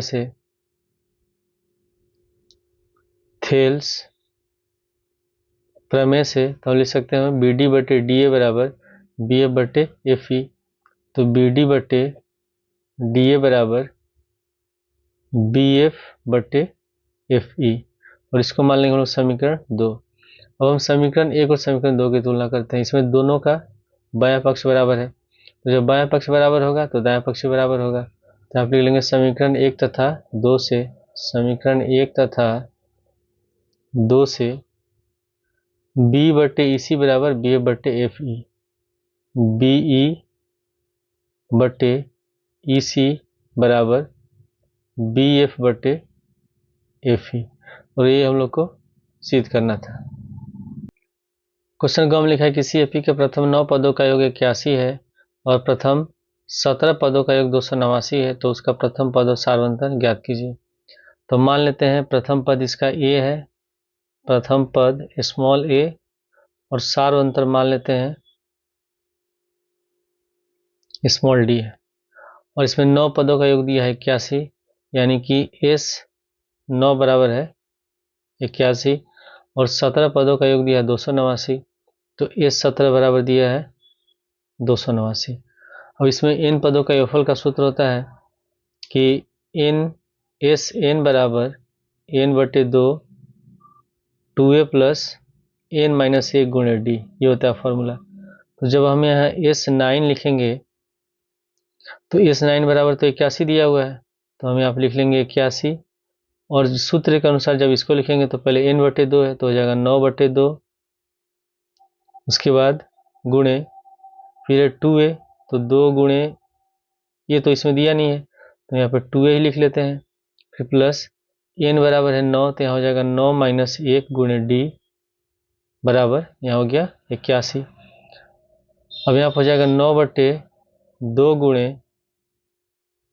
2a, 9 में से घटाएंगे बचेगा 8 डी बराबर 81। अब इन दोनों में हम लोग 2 कॉमन ले सकते हैं, जब इसमें से 2 कॉमन लेंगे तो हो जाएगा 9 बटे 2 गुणे 2 कॉमन हो गया, तो 2 1 कम 2 यहाँ ए हो गया, 2 चौके 8 4 हो गया बराबर 81। 2 से 2 कट गया, अब 9 को ले आते हैं हम लोग दाएं साइड में तो बटे में चला जाएगा, तो ए प्लस 4d बराबर हो गया 81 बटे 9। 9 से 81 कटेगा 9 बार में, तो ए प्लस 4d बराबर हो गया 9, इसको मान लेते हैं समीकरण 1। अब इसमें दिया हुआ है कि इसमें 17 पदों का योगफल 289 है, तो ए 17 बराबर हम लिख लेते हैं 289। तो सूत्र के अनुसार लिखेंगे, पहले n बटे 2 है, यहाँ पर हो जाएगा 17 बटे 2, फिर गुणे 2a प्लस n माइनस 1, तो 17 माइनस 1 गुणे d बराबर हो जाएगा 289। यहाँ आप लिखेंगे 17/2 गुणे हो गया 2a, 17 में से घटाएंगे बचेगा 16, d बराबर हो गया 289। अब इन दोनों में से हम लोग 2 कॉमन लेते हैं, तो जब 2 कॉमन लेंगे तो हो जाएगा 17/2 गुणे 2, यहाँ बच जाएगा a और 2/16 तो यहाँ हो गया 8d बराबर 289। 2 से 2 कट गया, 17 हो जाएंगे दाएं साइड तो बट्टे में चला जाएगा, तो a प्लस 8d बराबर हो जाएगा 289/17। 17 से 289 घटेगा 17 बार में, तो a प्लस 8d बराबर हो गया 17। इसको मान लेंगे समीकरण 2। और समीकरण 1 है a प्लस 4d बराबर 9 और समीकरण 2 a प्लस 8d बराबर 9। इसमें दोनों वाला a पद बराबर है, तो हम क्या करते हैं समीकरण 2 में से समीकरण 1 को घटा देते हैं। यहाँ आप लिख लेंगे लोग समीकरण 2 में से समीकरण 1 को घटाने पर, तो समीकरण 2 है a प्लस 8d बराबर 17, आप लिखेंगे a प्लस 8d बराबर 17, ये समीकरण 1 है। a प्लस 4d बराबर 9, घटाएंगे तो चिन्ह बदल जाएगा माइनस, यहाँ हो गया माइनस, ये हो गया माइनस, तो a से कट गया। 8d में से 4d घटाएंगे तो बचेगा 4d, और यहाँ 17 में से 9 घटाएंगे बचेगा 8, तो 4 से 8 कट जाएगा 2 बार में, तो d का मान निकल गया 2। अब d का मान रख देते हैं हम लोग समीकरण 1 में, तो ये निकल जाएगा। तो समीकरण 1 है a प्लस 4d बराबर 9 और d का मान निकला है 2, तो a प्लस 4 गुणे 2 बराबर हो जाएगा 9, तो हो गया 4 दूनी 8, a प्लस 8 बराबर 9, और 8 को जाएंगे दाएं साइड, 9 में से 8 घटाएंगे बचेगा 1, तो a बराबर हो गया 1। क्वेश्चन घ में लिखा है द्विघात बहुपद x² - 5 के शून्य ज्ञात कीजिए और शून्यकों की तथा गुणांकों के बीच संबंध की सत्यता की जांच कीजिए। तो इसमें जो बहुपद दिया है px बराबर है, मान लेते हैं px बराबर x² - 5। अब यहाँ x² - 5 को लिख सकते हैं हम लोग x का होल स्क्वायर, x इसको लिख सकते हैं, और 5 को लिख सकते हैं √5 का होल स्क्वायर। अब ये हो गया a² - b² के रूप में, तो a² - b² बराबर होता है a प्लस b, एक ब्रैकेट में और एक ब्रैकेट में होता है a माइनस बी, तो इसके अनुसार तभी हो जाएगा x प्लस √5 और x माइनस √5। अब इसमें जो शून्य निकालते हैं यानी कि x समान निकालते हैं, तो दोनों को 0 के बराबर लिखेंगे, तो यहाँ पर लिख लेंगे तब x प्लस √5 एक ब्रैकेट में और x माइनस 5 √5 एक ब्रैकेट में और बराबर में हो गया 0। अब इसको अलग अलग लिखेंगे, तो x प्लस √5 बराबर 0 या x माइनस √5 बराबर 0, तो x बराबर हो गया माइनस का √5 या x बराबर हो गया √5। अब हम निकालेंगे इसमें शून्यकों के गुणांकों के बीच का संबंध निकालना है। तो जो भी बहुपद दिया रहता है ये रहता है द्विघात बहुपद x² plus bx plus c के रूप में लिखा रहता है, ये होता है द्विघात बहुपद का रूप। तो जब हम इसका तुलना करते हैं, ये लिखा हुआ है x² और माइनस का 5, तो a बराबर, इसमें x² के बगल में a है और इसमें x² के बगल में कोई अंक नहीं है, मतलब 1 है, तो a बराबर 1 हो जाएगा। फिर b, यहाँ x का गुणांक b है और इसमें b x, यहाँ x वाला पद कोई दिया ही नहीं है, तो मतलब b हम ले लेंगे 0 और c बराबर हो जाएगा -5। अब हम लिखेंगे शून्यकों का योगफल, शून्यकों का योगफल। तो शून्य का योगफल होता है अल्फा प्लस बीटा बराबर माइनस का b बटे, तो मान लेते हैं ये हम लोग का अल्फा है और ये मान लेते हैं बीटा है। तो अल्फा है हम लोग का माइनस का √5 और बीटा है √5 बराबर माइनस b बटे, तो b हमारा 0 है, तो यहाँ माइनस लगा देंगे, 0 बटे a है 1, तो ये √5 माइनस √5 प्लस √5 0 होगा और ये भी 0 हो गया, तो 0 बराबर 0। ठीक है, अब इसके बाद हम जांच करते हैं शून्यकों का गुणनफल। तो शून्यकों का गुणनफल ये होता है अल्फा गुणे बीटा बराबर c बटे, तो अल्फा हमारा है माइनस का √5 और बीटा है √5, तो माइनस √5 गुणे √5 बराबर c है।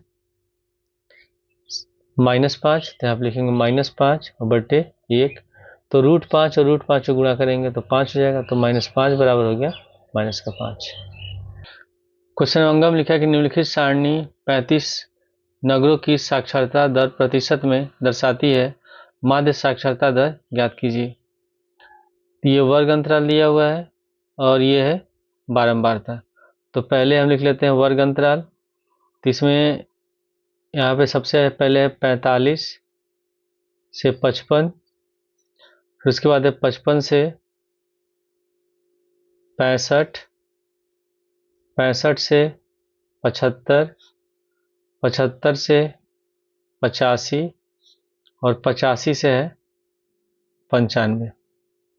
इसके बाद फिर दिया हुआ है इसमें बारंबारता, नगरों की संख्या, नगरों की संख्या, तो इसको बारंबारता को हम सूचित करते हैं एफ से, Fi लिखते हैं, तो यहाँ पे Fi लिख देंगे हम लोग। इसके बाद फिर हम निकालते हैं इसमें xi को कहते हैं वर्ग चिन्ह या मध्यमान कहते हैं, वर्ग चिन्ह कहते हैं या मध्यमान होता है। उसके बाद फिर हम निकालते हैं इसमें Fi गुणे xi।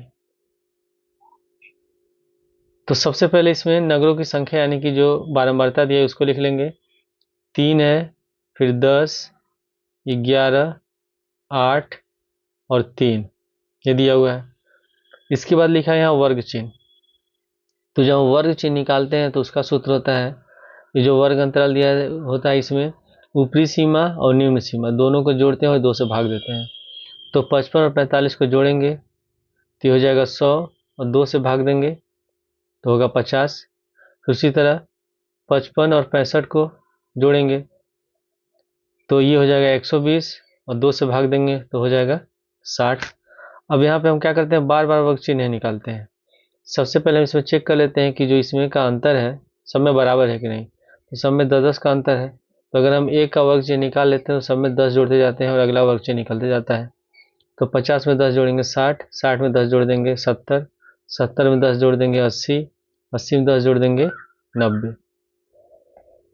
इसके बाद जो माध्य होता है, माध्य का सूत्र होता है x बार बराबर सिग्मा Fi xi बटे सिग्मा Fi, ये होता है सूत्र। तो इसमें जो बारंबारता दिया होता है इसको जब जोड़ते हैं तो यहाँ पर लिखते हैं हम लोग सिग्मा Fi, सबको जोड़ लेंगे इसमें, 10 3 13, 11 24, 8 32 और 3 35, ये हो गया 35। उसके बाद फिर हम अब निकालेंगे Fi और xi, यानी कि ये Fi हो गया, xi से गुणा करेंगे तो 3 से 50 से गुणा करेंगे तो हो जाएगा ये 150, 10 से 60 में गुणा करेंगे तो 600, 11 से 70 में गुणा करेंगे 770, 8 से 80 में गुणा करेंगे 640 और 3 से 90 गुणा करेंगे 270। अब सबको जोड़ेंगे तो यहाँ पर लिखेंगे हम लोग सिग्मा Fi xi, और जब इस पूरे को जोड़ेंगे तो हो जाएगा 2430। तो माध्य निकालेंगे तो फॉर्मूला ये हो गया। अब यहाँ सिग्मा Fi xi का मान है 2430, तो यहाँ लिख लेंगे 2430 बटे सिग्मा Fi है 35। जब भाग देंगे 35 से 2430 को तो हमारा आंसर आएगा 69.42।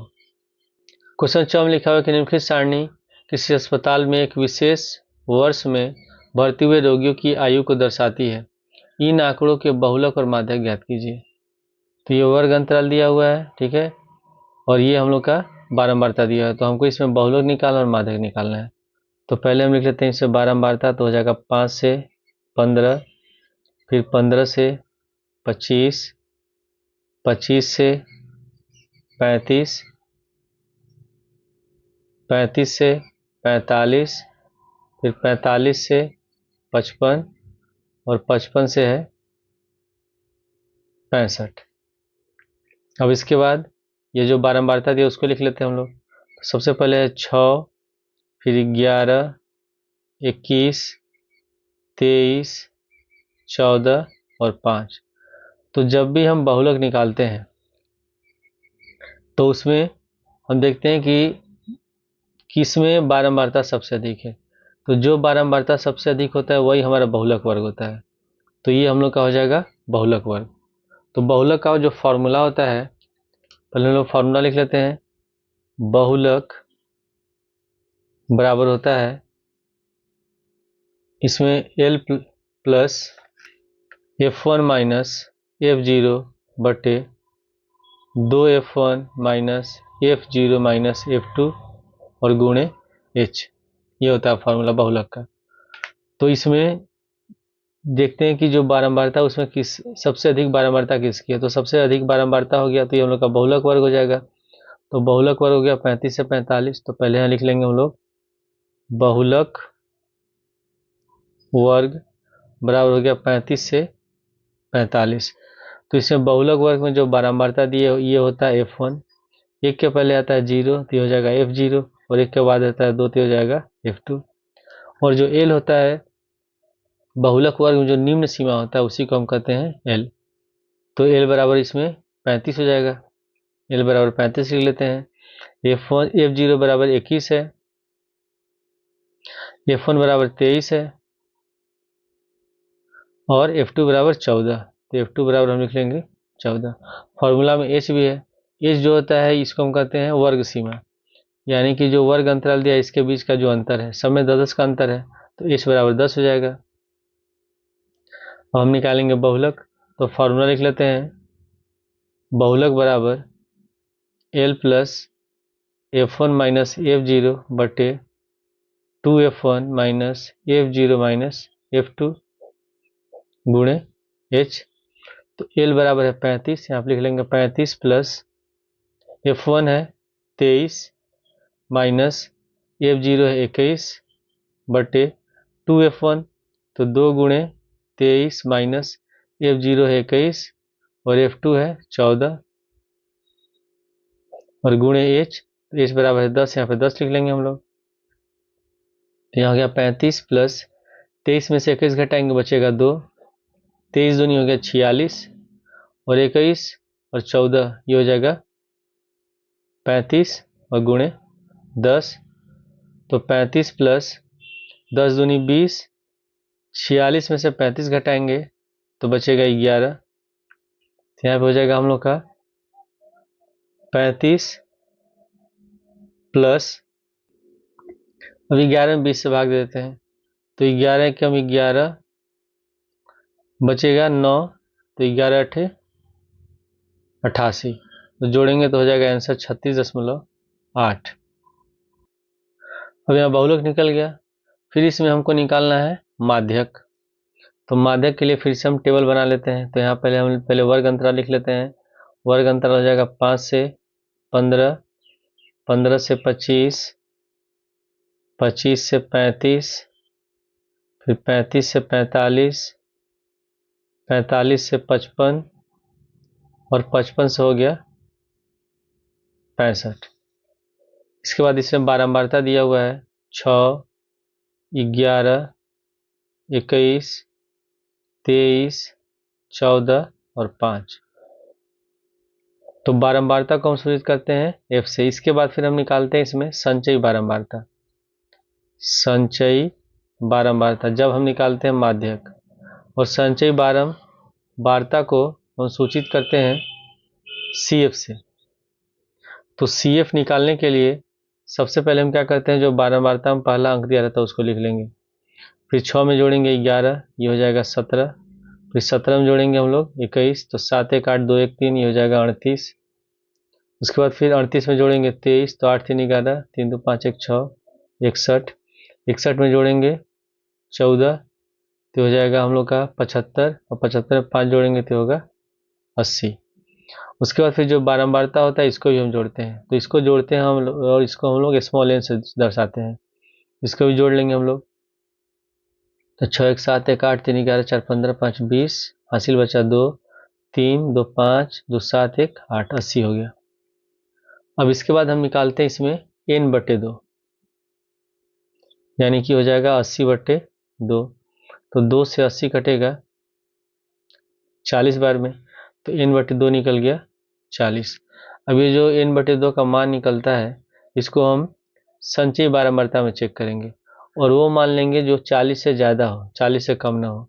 तो 40 से पहला जो सबसे ज़्यादा मान होगा वही हम लोग का हो जाएगा, उसमें संचयी बारंबारता में माध्यक वर्ग का मान होगा।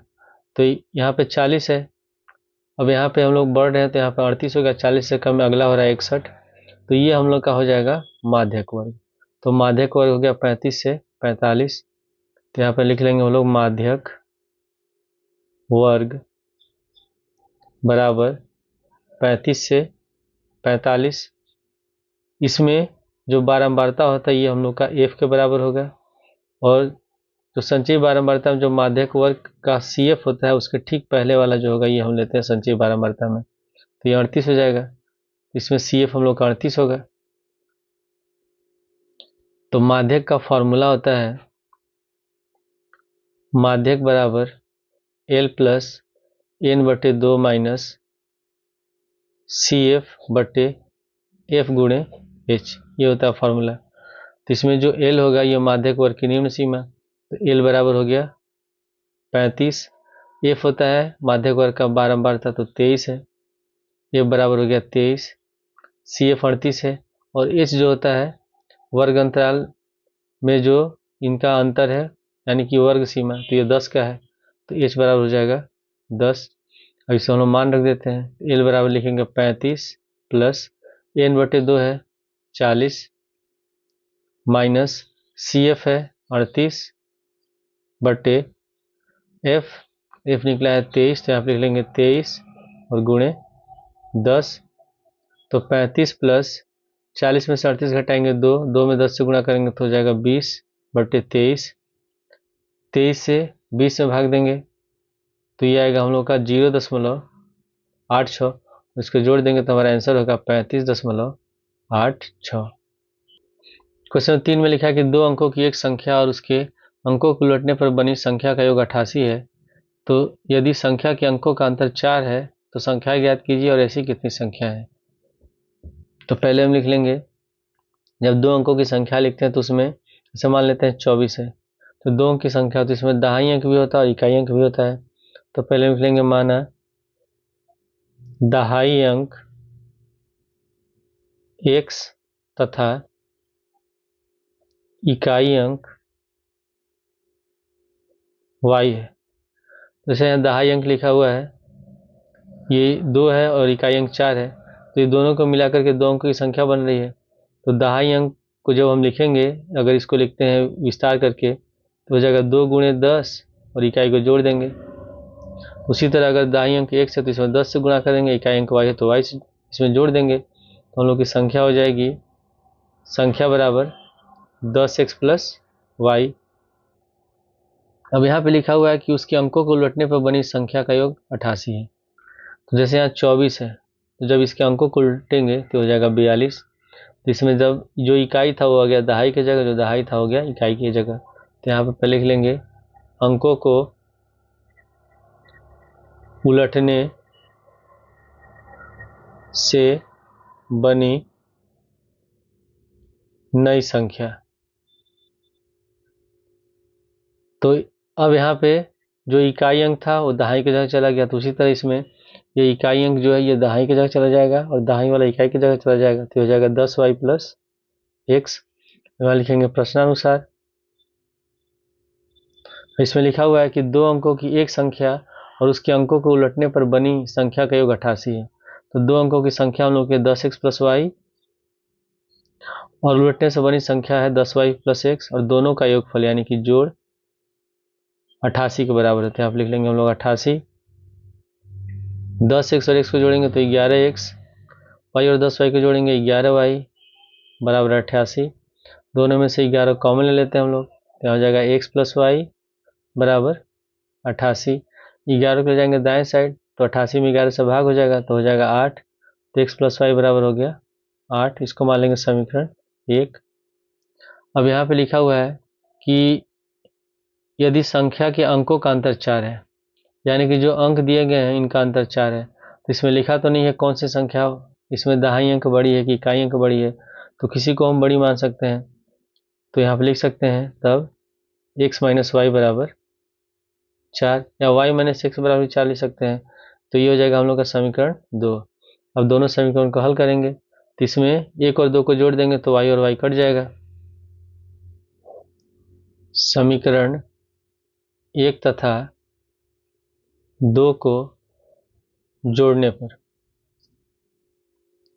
तो समीकरण 1 है हम लोग का x प्लस वाई बराबर 8 और समीकरण 2 है x माइनस वाई बराबर 4। तो y से y कट गया, x और x जोड़ेंगे 2x, 8 और 4 12, 2 को ले जाएंगे दाएं साइड, 2 से 12 कट जाएगा 6 बार में, तो x का मान निकल गया 6। अब x का मान रख देते हैं हम लोग समीकरण 1 में और y निकाल लेते हैं। x का मान समीकरण 1 में रखने पर, समीकरण 1 हम लोग का x प्लस वाई बराबर 8 और x बराबर निकला है 6, तो 6 प्लस y बराबर 8, तो y बराबर हो गया 8 माइनस 6 घटाएंगे 2, तो हमारी संख्या अब हो जाएगी, हम लोग को निकालना है इसमें संख्या, तो संख्या हम लोग का है 10x प्लस वाई, तो 10x प्लस वाई, तो यहाँ हो जाएगा 10 गुणे y का मान है, x का मान है इसमें 6, तो यहाँ पर 6 लिखेंगे, प्लस y का मान है 2, तो 2 लिख लेंगे। 10 में 6 से गुणा करेंगे 60 और 2 जोड़ देंगे 62। अब इसे बताना है कि ऐसी संख्याएं कितनी है। अब यहाँ पे हम लोग लिखा था x माइनस वाई बराबर 4, इसमें तो लिखा नहीं है कि दहाई अंक बड़ा है कि इकाई अंक बड़ा है, तो अगर x माइनस वाई बराबर 4 है तो हम y माइनस एक्स बराबर भी 4 लिख सकते हैं। तो जब y माइनस एक्स बराबर 4 लिखेंगे तो हमारा आंसर हो जाएगा 26। तो इसमें दो संख्याएं हो सकती हैं, एक होगा 62 और दूसरी होगी 26। क्वेश्चन 3 का अथवा है कि एक आयताकार मैदान की लंबाई उसकी चौड़ाई के 2 गुने से 9 मीटर अधिक है। यदि मैदान का क्षेत्रफल 810 वर्ग मीटर है तो मैदान की लंबाई और चौड़ाई ज्ञात कीजिए। तो पहले हम इसमें लिख लेंगे, माना मैदान की चौड़ाई x मीटर है, मैदान की चौड़ाई को हम x मीटर मानते हैं, तो इसकी लंबाई तब कितनी हो जाएगी, लंबाई बराबर, इसमें लिखा हुआ है कि मैदान की लंबाई उसकी चौड़ाई के 2 गुने से 9 मीटर अधिक है, तो लंबाई हो जाएगा चौड़ाई का 2 गुना, चौड़ाई x है तो 2 गुना हो जाएगा 2x, 9 अधिक है यानी कि 9 जोड़ देंगे तो 2x प्लस 9 मीटर। अब इसका क्षेत्रफल दिया 810 वर्ग मीटर, तो यहाँ आप लिख लेंगे हम लोग आयताकार मैदान का क्षेत्रफल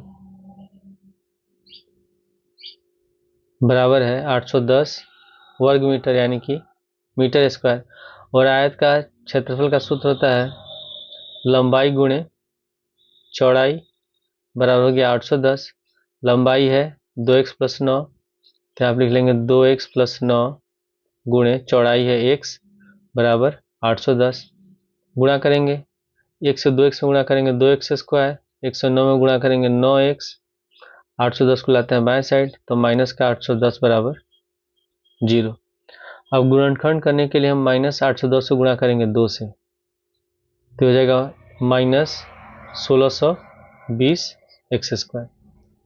अब बीच वाले पद को दो पदों इस प्रकार तोड़ें कि जोड़ने घटाने पर 9 हो जाए और गुणा करने पर माइनस 1620 हो जाए। तो उसके लिए हम क्या करेंगे, पहले 1620 का निकालेंगे अभाज्य गुणनखंड, तो 1620 का हम निकाल लेते हैं अभाज्य गुणनखंड, 2 से भाग देंगे तो 2 अट्ठे 16, 2 एक 2 810 हो गया, फिर 2 से भाग देंगे तो ये कटेगा 405 बार में, अभी अब 5 4 9 हो रहा है तो 3 से भाग देंगे, तो 3 से भाग देंगे तो कटेगा 135 बार में, फिर इसको जोड़ेंगे 5 3 8 1 9, तो फिर ये 3 से कटेगा तो 3 चौके 12 और 3 पचे 15, फिर 45 3 से कटेगा 15 बार में, फिर 3 से 15 कटेगा 5 बार में और 5 से 5 कटेगा 1 बार में। अब इसको हम लोग को अरेंज करना है, तो होगा 5 3 15, 15 3 45, ये हो गया 45, फिर 3 3 के 9, 9 दूनी 18 दूनी 36, तो 45 में से 36 घटाएंगे तो बचेगा 9 और 45 और 36 से गुणा करेंगे तो हो जाएगा 1620। तब इसको हम लिख सकते हैं 2x square plus 45x minus का 36x माइनस 810 बराबर 0। अब इन दोनों में x कॉमन है, इसमें से x कॉमन ले लेंगे तो हो जाएगा 2x प्लस 45, और इन दोनों में कॉमन होगा माइनस का 18, 18 दूनी 36, तो हो जाएगा 2x, जब माइनस कॉमन लेंगे तो ये प्लस हो जाएगा और यहाँ पे हो जाएगा हम लोग का 45 बराबर 0। इसमें 2x प्लस 45 दोनों कॉमन हो गया, तो 2x प्लस 45 को एक ब्रैकेट में लिखेंगे और x माइनस 18 को एक ब्रैकेट में। अब दोनों को अलग अलग 0 के बराबर लिखेंगे, तो 2x प्लस 45 बराबर 0 या x माइनस 18 बराबर 0। तो इसमें 45 जाएगा दाएं साइड, तो होगा माइनस का 45, और फिर 2 जाएगा बाएं साइड, दाएं साइड तो बट्टे हो जाएगा, यानी कि x बराबर हो जाएगा माइनस का 45 बट्टे 2। तो जो आयत की लंबाई होगी या चौड़ाई होगी, एक तो चौड़ाई है, तो जो भी मान हम निकालते हैं ये ऋणात्मक नहीं होगा, ठीक है। तो ये मान संभव नहीं है, जो ये मान होगा ये संभव नहीं है।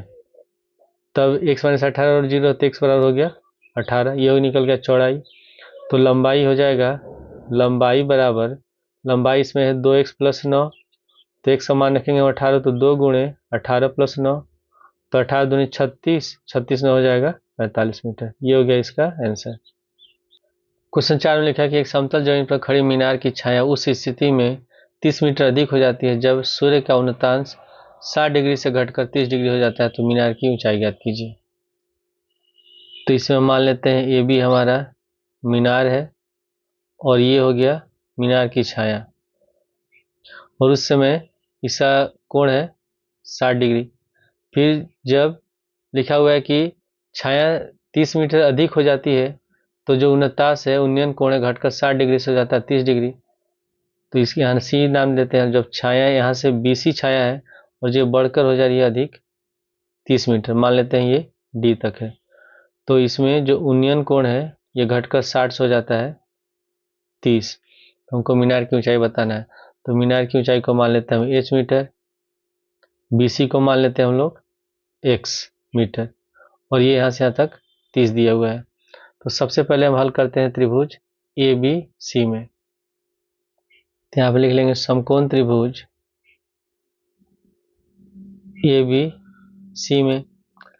अब यहाँ पे ये लंब है, ये आधार है, तो लंब और आधार आता है tan में, तो यहाँ पे हो जाएगा tan 60 डिग्री बराबर लंब है इसमें ए बी और आधार है बी सी। tan 60 का मान होता है √3 बराबर ए बी को हम लोग ने h माना है, बी सी को माना है x। तो इसमें हम लोग को h निकालना है, मीनार की ऊंचाई निकालना है, तो x का मान निकालते हैं h के पदों में, तो x को लाते हैं बाएं साइड, √3 को लाते हैं दाएं साइड, तो x बराबर हो जाएगा h बट्टे √3। इसको मान लेते हैं समीकरण 1। अब हम हल करेंगे त्रिभुज ए बी डी में, पुनः त्रिभुज ए बी डी में इसमें कोण बन रहा है 30 डिग्री, तो tan 30 डिग्री बराबर लंब बटे आधार, तो लंब ए बी होगा, आधार हो जाएगा बी डी, ए बी बटे बी डी। tan 30 का मान होता है 1 बटे √3, ए बी है h, तो यहाँ पर हम लिख लेंगे h बटे बी डी को लिख सकते हैं हम लोग 30 प्लस x, यहाँ पर हो गया 30 प्लस x। वो हम करते हैं क्रॉस मल्टीप्लाई, 30 प्लस x को 1 से गुणा कर देंगे बाएं साइड, √3 को ले जाएंगे h से गुणा कर देंगे, तो हो जाएगा 30 प्लस x बराबर h √3।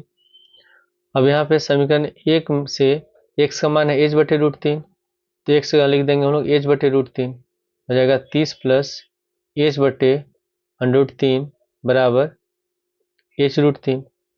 अब यहाँ पे हम लोग h √3 को ले आते हैं, h बटे √3 को ले आते हैं दाएं साइड, तो 30 बराबर h √3 माइनस h बटे √3 हो गया। अब एलसीएम लेंगे तो इसका एलसीएम √3 हो जाएगा, √3 से √3 में गुणा कर देंगे तो 3 हो जाएगा, यहाँ पर जाएगा 3h माइनस h, तो 30 बराबर 3h माइनस h बटे में हो गया √3, √3 को लाते हैं बाएं साइड, इसमें गुणा कर देंगे, तो 30 √3 बराबर 3h में से h घटाएंगे हो जाएगा 2h, 2 को लाएंगे बाएं साइड में, तो 30 √3 बटे 2 बराबर h, 2 से 30 कटेगा 15 बार में, तो h बराबर निकल गया 15 √3 मीटर। और क्वेश्चन में दिया है कि √3 का मान हमको रखना है 1.732, तो यहाँ पर √3 का मान रख देंगे, तो 15 गुणे 1.732 गुणा करेंगे तो हो जाएगा 25.98 मीटर। और ये हमारा आंसर है। क्वेश्चन नंबर 4 का अथवा दिया है, सिद्ध कीजिए कि sin theta minus cos theta plus 1 sin theta plus cos theta minus 1 बराबर sec theta plus tan theta. तो पहले लिख लेते हैं इसमें LHS बराबर sin theta minus cos theta plus 1 बटे sin theta plus cos theta minus 1। अब यहाँ पे हमको सेक थीटा और टेन थीटा के रूप में लिखना है, आंसर लाना है। तो इसमें हम क्या करेंगे, जो अंश और हर है दोनों को हम लोग कॉस थीटा से भाग दे देंगे। तो यहाँ पर हो जाएगा तो हम लोग का साइन थीटा बटे कॉस थीटा, फिर माइनस यहाँ होगा कॉस थीटा बटे कॉस थीटा, फिर प्लस 1 बटे कॉस थीटा, यह अंश में हो गया। फिर बटे में अब यहाँ पे हो जाएगा हम लोग का साइन थीटा बटे कॉस थीटा, फिर प्लस कॉस थीटा बटे कॉस थीटा और माइनस 1 बटे कॉस थीटा। इसमें कॉस से कॉस कट गया एक बार में। साइन बटे कॉस होता है टैन, तो आप लिख लेंगे हम लोग टैन थीटा माइनस यहाँ बच गया 1 और 1 बटे कॉस हो जाएगा सेक थीटा, तो प्लस सेक थीटा बटे उसी तरह साइन बटे कॉस हो जाएगा टैन थीटा प्लस 1, यहाँ हो गया 1 बटे कॉस सेक, तो माइनस का सेक थीटा। और इसमें tan theta plus sec theta को एक साथ लिख लेते हैं हम लोग, तो tan theta plus sec theta एक साथ हो गया। इसको लिख लेते हैं ब्रैकेट में और माइनस 1 लिख देते हैं बाहर, बटे यहाँ पर हो जाएगा tan theta plus 1 minus sec theta. अब यहाँ पे फॉर्मूला होता है कि sec square theta minus tan square theta बराबर 1। तो हम 1 के जगह लिख सकते हैं sec square theta minus tan square theta. अब इसको पहले हम लिख लेते हैं सेक थीटा को, तो sec theta plus tan theta और यहाँ 1 के जगह हम इसको लिख लेंगे, तो sec square theta minus tan square theta बटे यहाँ हो गया tan theta plus 1 minus sec theta.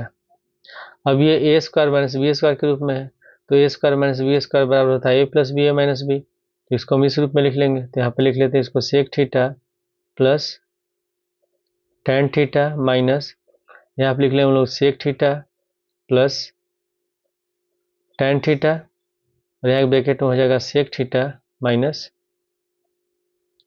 Ten theta बटे नीचे हम लोग लिख लेंगे, पहले इसमें 1 को लिख लेते हैं, तो यहाँ हो जाएगा 1, फिर उसके बाद माइनस सेक थीटा को पहले लिख लेते हैं, उसको फिर लास्ट में लिखते हैं हम लोग टेन थीटा। यहाँ नीचे वाला अरेंज इसलिए कर रहे हैं इस तरह कि जब हम कॉमन लेंगे तो ऊपर में भी हमारा सेम यही आएगा। अब यहाँ पे हम ऊपर वाले पद दोनों में sec theta plus tan theta common ले लेते हैं, तो यहाँ से हम लोग sec theta plus tan theta common ले लेंगे, ठीक है।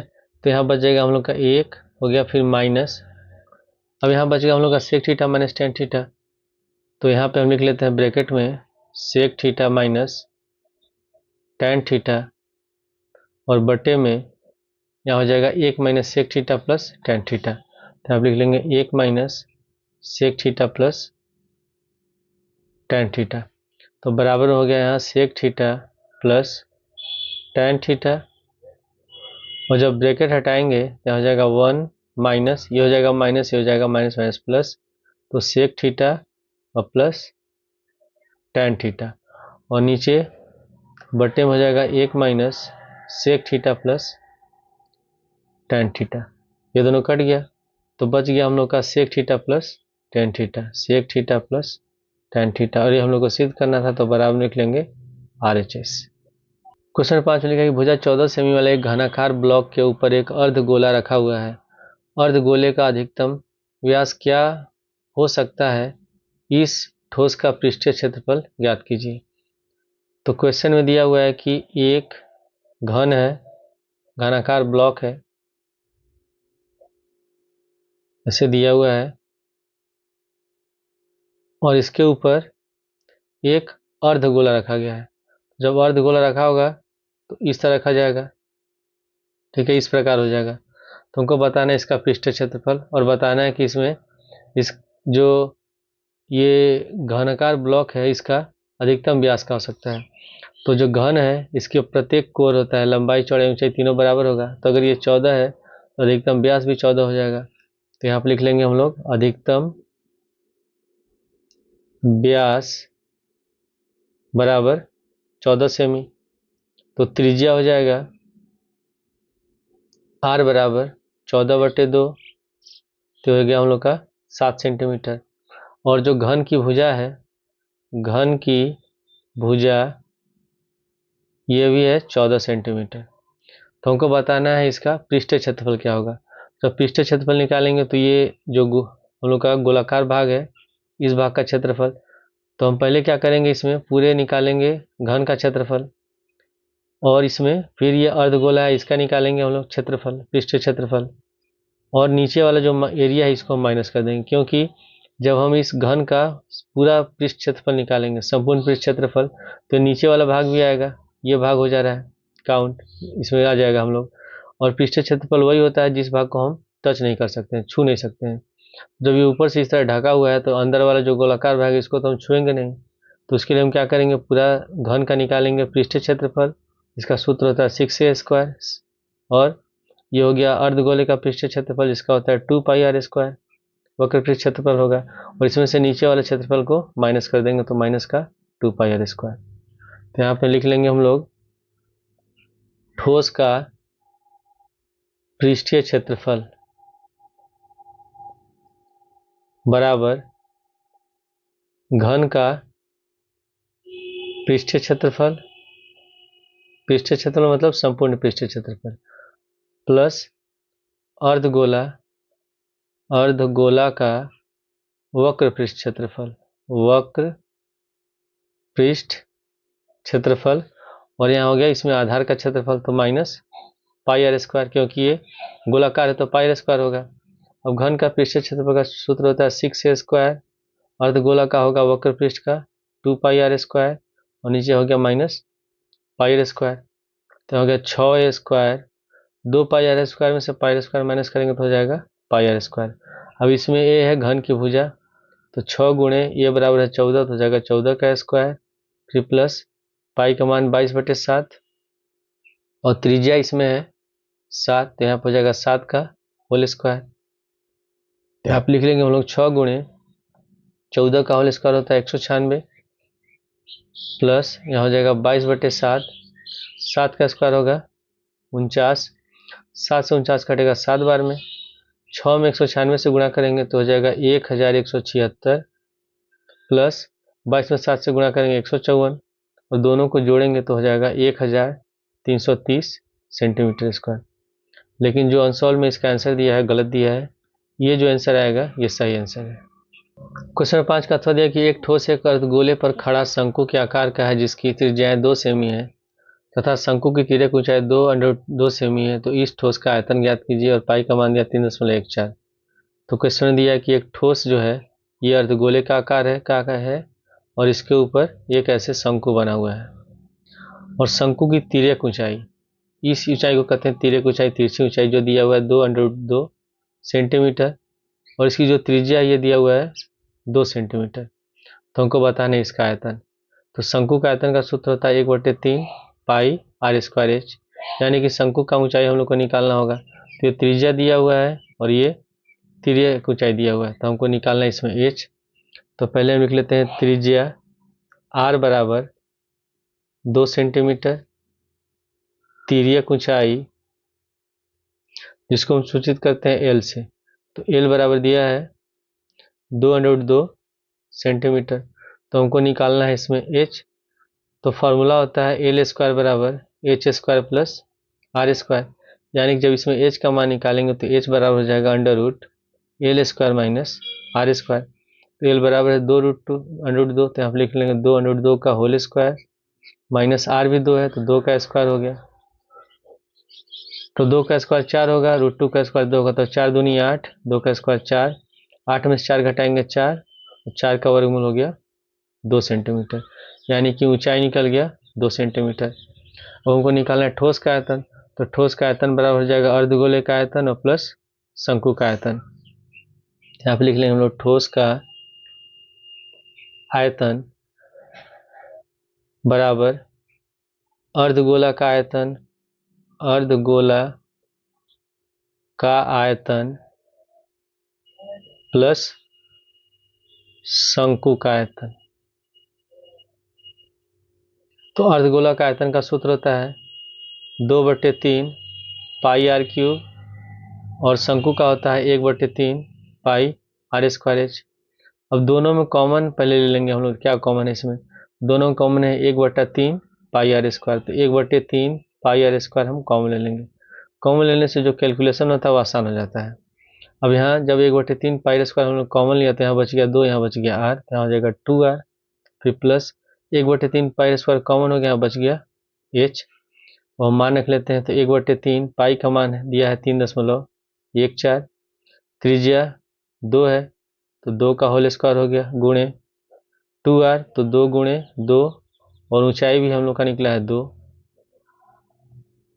तो यहाँ हो जाएगा 1/3 गुणे 3.14 गुणे 2 का स्क्वायर हो गया 4, और 2 दूनी 4, 4 में 2 जोड़ेंगे तो हो जाएगा 6, 3 से 6 कट जाएगा 2 बार में, इसको जब गुणा करेंगे तो हमारा आंसर आएगा 25.12 सेंटीमीटर क्यूब, क्योंकि हम निकाल रहे हैं इसमें आयतन, जब क्षेत्रफल निकालते हैं तो स्क्वायर लिखते हैं।